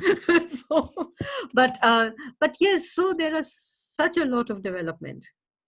But another thing, you will not find all these new textiles everywhere. I thought I'll buy some new Lotha textiles in Wokha. I couldn't find anything. They said, go to Kohima, go to Dimapur. Because you also need a market to sell those. Nah? Otherwise, you just order your textiles. So the weavers are weaving on order, okay? So they are not setting up shop in their village or in the small township. The shops where you can actually get to buy would be in Kohima town, would be in Dimapur town, maybe in Mokokchung some. But even in Mokokchung, during Hornbill time, everything is in Kohima. So even the modern clothing is actually commissioned weaving. You pay for the thread, then you discuss your color combination and things. So there's there's lot, and it is something that I hope is done more widely, and in that social work or whatever that's in school that we do. I think some places have introduced basketry and weaving to girls, because a lot of organizations are helping school dropout girls to learn weaving so that they can earn a living. So that is happening. Yeah. So we Sorry. have a question from Kaustav. Kaustav, you can take over the mic and ask your question. Thank you. Thank you. Am I audible? Yeah. Yes, yes, you are. Hi. I'm Hi. glad Thank you you so could much for come. this talk. Yeah. Thank I you. have told you that Yeah. there are collections from your place also. Yes. Yes. Yeah. No. No. Actually, as you know, we recently did an exhibition on backstrap loom I technology know, of I know. Karbis. Yeah. Yeah. Yeah. Yeah. So we had a chat about this, if you remember. Yeah, yeah, Yeah. yeah. I mean, I was just wondering, I was trying to find out, certain common folklores associated with women, like the weaving and women. So we have somehow found certain folklores in Wow. associated with Mhm. the weaving technology in Karbi Anglong. So, I mean, I was wondering whether you have similar stories with Nagaland, which gives a very gendered sort of a like analysis to this whole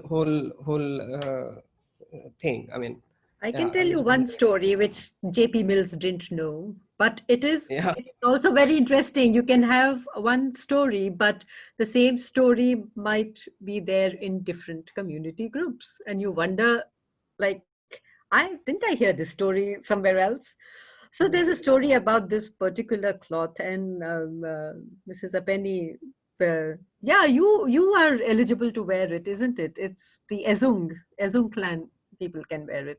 The story goes that during headhunting time, there was a raid on the village, and the lady who was weaving in her courtyard, there's a sword which is there to to tighten the weave.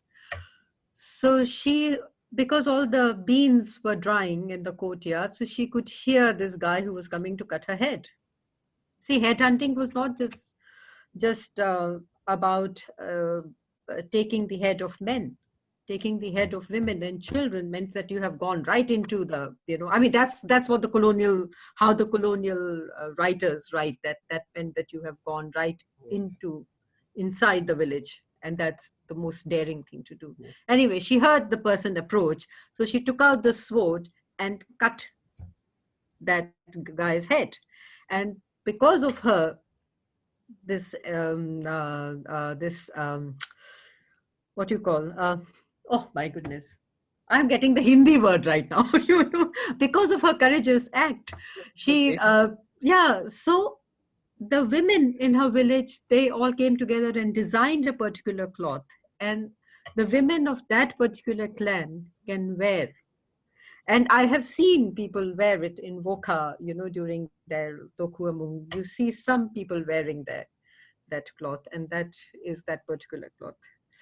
Well, Etaksha, something called etaksha. So that is one. Then there are certain other stories about, how the patterns come. And I'm sure, the thing is that I mean, right now, not other stories are not coming in, but there are stories about the stone from where the pattern can be seen, something else from nature. I mean, the new textiles that have been designed, like to commemorate 100 years of Baptist Christianity in Konoma, came from the leaf design. There was a competition and they picked up a design from the leaf, after which the name comes. But the folklore and mythology, they are there in Sumi. There are, and I think Centilla, you had brought together that group that gave the story, isn't it? So Centilla will tell you more about it because she's uh, hands-on with yes, it. Yeah. one of the most quintessential Naga textile Uh-huh. is the head shawl, Yeah. right? I mean, everyone knows the medium, white medium, and then Yeah. painted with heads and Tong symbolisms. Tongpetsu. So, No. Tongpetsu. so without the heads, it's just called tsunkotapsa, means Yeah. painted on cloth. Yeah. And with the head painted on it, it's called a mankotapsa, means a Mongo. head Uh-huh. taken shawl. So that, the very essence of that shawl is embedded in our history and in our origin and in our songs. And since we didn't have a written text, the textiles was one way in which we, wrote our stories. And this story of the shawl, the origin of the shawl goes back to the time when we were in a Renaissance period. We call it Simidam in Ao, which is a period where we developed our laws, we developed our, textiles, craft, our clan laws, and, everything that is the essence of being an Ao Naga was developed around that period. And it was in that period when we had a lot of enemies surrounding us. And at that moment in time, all the Aos were living in one village called Chungli Yimti. And when we were in Chungli Yimti, because of the numerous head-taking forays from enemies, and we were also trying to protect ourselves, and we were also doing the same. That time, the women folk of the Jamir clan. Among the Ao, we have three major clans, which is the Longkumar, Jamir, Pungunar, Longkumar, and the Jamir. And then other sub-clans are also there. So among these three major clans, the Jamir girls are called Jatila. Likewise, I come from the Longkumar clan, so I am called Ayoklar. So the Jatilar, they sang to the menfolk that if you come back tonight with heads, with enemy heads, we are going to make you a special textile and we will paint heads on.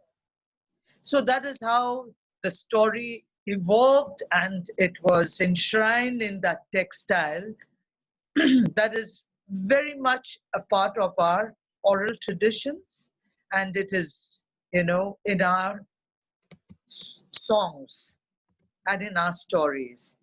And so when the menfolk came, that inspired them to actually, fight more valiantly than they had done other days. They brought back the heads, and the womenfolk, kept the promise, and that's how the shawl evolved. I was also going to tell Kostav that, I'm sure when you talk about folklore associated with backstrap looms as to how the loom actually came into existence, I have not gone that deeply as such, but I don't know whether Centilla and all know, or what kind of stories exist right now. So that's that is also there, and whether these have still been handed down or not.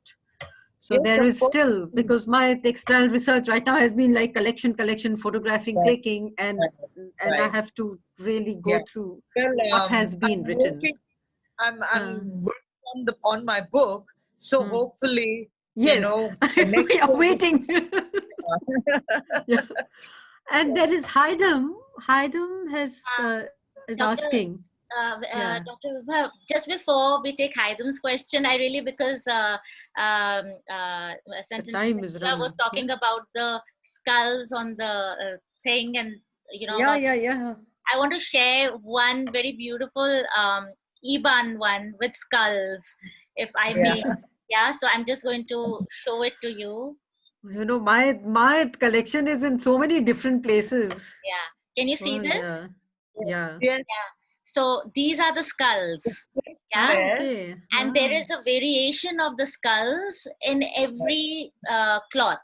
And now see, if you're looking at this, this is the point of view of the wearer. But when the weaving is being done, it's being done on the backstrap loom as well. Yeah. And then this is what they call the Naga. This. It's a very common motif in Southeast Asia. And these are the spirits. Can you see the figure of the spirits? Oh, okay. Yeah. And these are the centipedes. This is the rain and the clouds. Oh, I have all these stories from the Pachuri, this thing, that what is the name of, I have there about, that the pattern comes from the caterpillar. Now, I mean, that's every. You remember the white one, the one that I showed, saying that it is the common persons, but the contemporary wrap that is made among the Pachuri, which is for the common person who does not have the prestige thing, that is for common, is white with a certain pattern in the middle, which is from a certain caterpillar. So that's, yeah. I have all these names in my notes. You know? I just couldn't resist showing it. I was like, I have to show this. Yeah, Yeah. yeah. No, but you see what Sentilla was talking about is that we have, I mean, I've seen, I could not show some of the other because they were not from Pitt Museum. And I also do not have all the photographs because somebody else was working on our textiles. So I didn't take the photos. And her photographs are not very clear, the ones that are available on the web page. So, but you see such in Berlin Museum, I have seen some of the beautifully painted out textiles. They're just amazing. They're so intricate that even there's ladies of Vastu Mundang saying, hey, and this and that, and because it has the skulls also. So, Yes. really very good. You can paint the skull only, according to the heads that you have Heads, taken. yeah, because it's wear that shawl only if you're a rich man or if you have taken a head. Yeah. Oh, yeah. So and that shawl, Centilla, is from 1890. 1890, collected around the time when the curator of that museum, Bastian, who those who do anthropology know that Bastian was the one who started this holistic collecting, that collect material which tell about a community at a particular time. And Franz Boas, his student, took it to America. And in America, he started that, and other museums followed suit. Yeah. So Bastian himself had gone to Molung. E.W. Clark had hosted him. So can you imagine the kind of histories and stories? No, I know, wonderful. So, I mean, like when that's the thing. I have to now sit down and write. Now I'm not teaching. So I have to sit down and write all these stories. So that's why, I mean, that would be in 1870s. 1870s he had gone. Yeah. And then he also commissioned collections. So there are some very beautiful textiles. And somebody asked me, how come there's so much is outside? And that is something that hits you as an anthropologist, as a person interested in museum collection, is that, my goodness, how much material culture has come out. And what was happening there? Was there a market? And when you look at the whole thing as an anthropologist, you realize there were so many people going, and we think, Northeast, remote, where is it? My goodness, when you actually start looking at how many people from Germany were going there, how many people from America were going there. America. From America, yes, Germany, Britain, and you are just taken aback. It seems that everybody was going into this adventure. Yes. What was the importance of that region? No, there is a whole, there's a whole thing when humans, animals, and plants were being classified and new places were being discovered, new plants, new animals, new people. So you have these studies going on, and I've been looking at these collections, and I was actually telling Professor Vinay Srivastava that we must, I'm doing it in Europe, trying to find out where all the things are, and in America also trying to find out. It is right difficult because they're missionary collections too. Okay. The American Baptist missionary is also collected. That I come across like bits and pieces like that, and but within India, what collections are there? I know Very Relevant's collection is somewhere, and Meeta will tell you the different people who've collected for the Indian Museum. IGNC has Milada's collection, Milada Ganguly's collection. Milada collection is also in Indian Museum also. Indian Museum also. Do you have it? Yeah. So because Milada had sold a lot of her photographs and collections when she was raising money for her son to study. So they have gone to different places. But she may have donated to you in Calcutta. No, not donated. No. Indian Museum purchased it. Purchased. in 1990. Another point I would like to mention here, what in our Indian Museum collection, there in 1887 onwards, 1880s, not 87, sorry, I saw 1850. some of them. You showed me so quickly. We have to study it properly. No.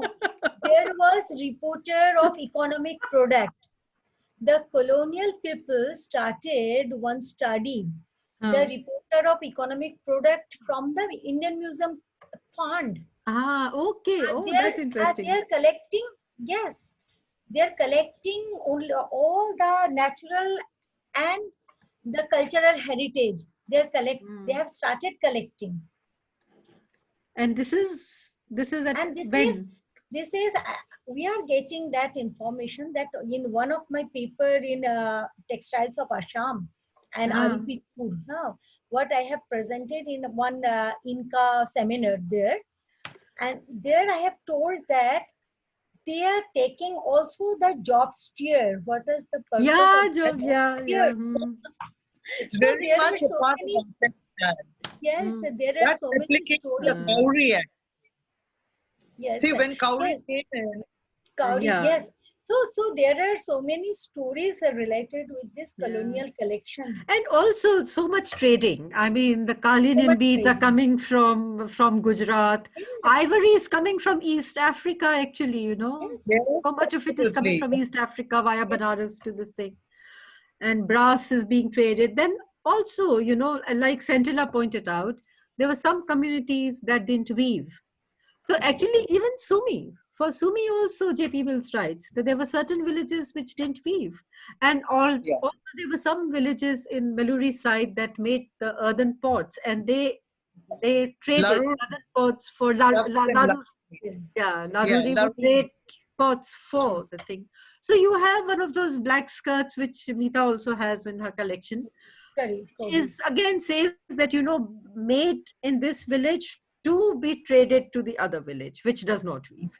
So you have very interesting information where they have collected the things. And yeah, Elven collection is in National Museum. Yes, National Museum. I didn't bring the photographs because I have written about it somewhere in one of my articles gently that But Vibha, uh, there is a museum Ministry of Culture. They have started one our project, that is the Jatan, that is the digitization project. So if you go to the Indian Museum and look towards this, the textiles of Naga textiles, you will get the photographs there. Most of the photographs have been. Your Mita is your Gmail. Are you in Gmail or Yes, Yahoo? I am in Gmail. The first one is okay. wrongly two written, but that is in Gmail. Okay, about Achan, Achan copyright. So I will butter up the Jatan. museum on the behalf of all the Naga to give free copyright as Yes, long as it is. Yeah, because the problem is that museum does not charge. It's a free museum, so it does not charge you to do research. It does not charge anyone to enter. So the only way there is money is through copyright of photographs and things. But when it comes to the communities, then they put a special provision, and then they try and find the fund it's themselves to very do it. nice. Now, Achan, what is happening is because Achan, I had sent her some of my research photographs, and they are coming up with some documentation. And what has happened was that while I was talking to her in March, the COVID-19 came, and the Petrobras Museum is shut completely. In September, they might start very small things for visitors, but research is still closed because their space is such we cannot have social distance. And here they're very strict. All. So there are certain things I was supposed to send to Watsu Mundang, to Achan, certain photographs with high resolution scans, and that I will have to wait till they can come back into it. So that is the thing. But hopefully next year one can get textile photographs. Some of the textile photographs would be available. Hi, Ajay. Hi, Yeah. Paige. Hi, Paige. No, yeah. So Achan, I don't Yes. know. I don't know if you missed that. I said right at the end that Julia Nicholson, who actually called me when the phone rang, it was her saying that she could not come to this talk because she had some personal things to deal with. She, as The a reason why head I of collection, has got funding to take photographs of the textiles, and that we are hoping that we will be able to start that from December this year. So it is a 1 year project. So they would be photographed in a proper way. So they won't be like the research photographs where you see the lines, going. There would be full photographs of textiles and with specific close-up. So those will be done, and they already have an internal person to do that and a professional photographer helping. So for that you need budgets, because professional photographers earn their living by charging for what they do. So and they're very expensive. UK is very expensive. So that's so yes. So that is happening. So I'm hoping that you can wait that much. It's possible that the photographs of people wearing certain clothes that you wanted, uh, hopefully they might be available from September, October. I have to find out. Right now, everybody, August is their vacation time. So most of the curators of photographic collections, they are all on holiday till end of August. So that is the thing. It's like I have to take, one has to take appointment from colleagues. You have to realize that they have queries from all over the world. See, the ethnographic museum with collections from all over the world has, and they have to answer everybody's research question because they're the research museum. That is part of their charter. Okay, any more? Or are you people dropping off to sleep now? Everybody. Battery is going off, so We'll drop soon, but let's take Haidam's question about Okay. negotiating pre-established polarities of colonizer and colonized in today's context within the framework of anthropology, and with the use of words such as savage, uncivilized, populating Oh yeah, documented Haidam. passages. I don't know. How do we as scholars studying culture from within begin? In other words, how do we write, speak without falling into the trap of seeing oneself only as opposed to the other? Yeah, Haidam, I don't know. There has been a lot of writing, even from amongst the Naga scholars also, who have tackled this, and this is always there. This is something that has been tackled in anthropology now. That how do we deal with those who are from outside the group that is being called with these in this way, and those who are from within the groups. So and of course what we do is we do in the framework of early anthropology, and at that time what were the theories and how the othering used to take place, because we should also remember there was a whole racial typing going on.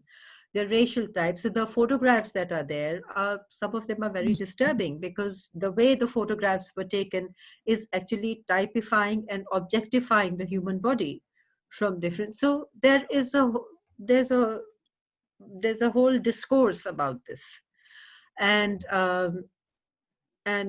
people from different communities from all over the world are writing about it. And so I do not know, Haidam, if you are an anthropologist or but you say context within frame of anthropology, so you might be. So this is already happening. This is already being questioned, and there is something called auto ethnography, where people from those who study themselves and those who have been studied by others. So, and how they say that what it is, how to correct it, and what is not correct, what is not this thing, but also about epistemology, about knowledge production, who is producing knowledge about whom.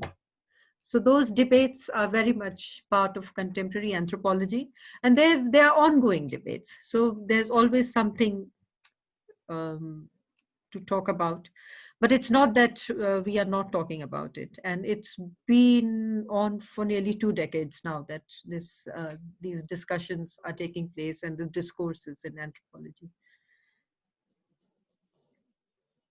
Because you have to also look at savage and uncivilized, and what is civilized and what is not civilized. I mean, and sometimes you have to even think about what do you mean by good manners, bad manners, and what is seen. And sometimes even without thinking, we might say something. And now in contemporary discourse, depending on what is your position vis-a-vis the other person, you might realize that, okay, British may have called me this, but how do I look at some other community that is around me, and what do I say about that? Is it something that do I look at the other community with some kind of a colored lens, which is my cultural upbringing, how I have been? And that is where all your sort of Dalit question and what we call SC, ST, Dalit, OBC, this Brahmanical thing, all that debate comes in, the whole sort of discourse in that who is looking at whom. And it is contemporary because it goes on. I didn't realize you've hurt yourself. Sorry. I suddenly saw your hand, Scintilla.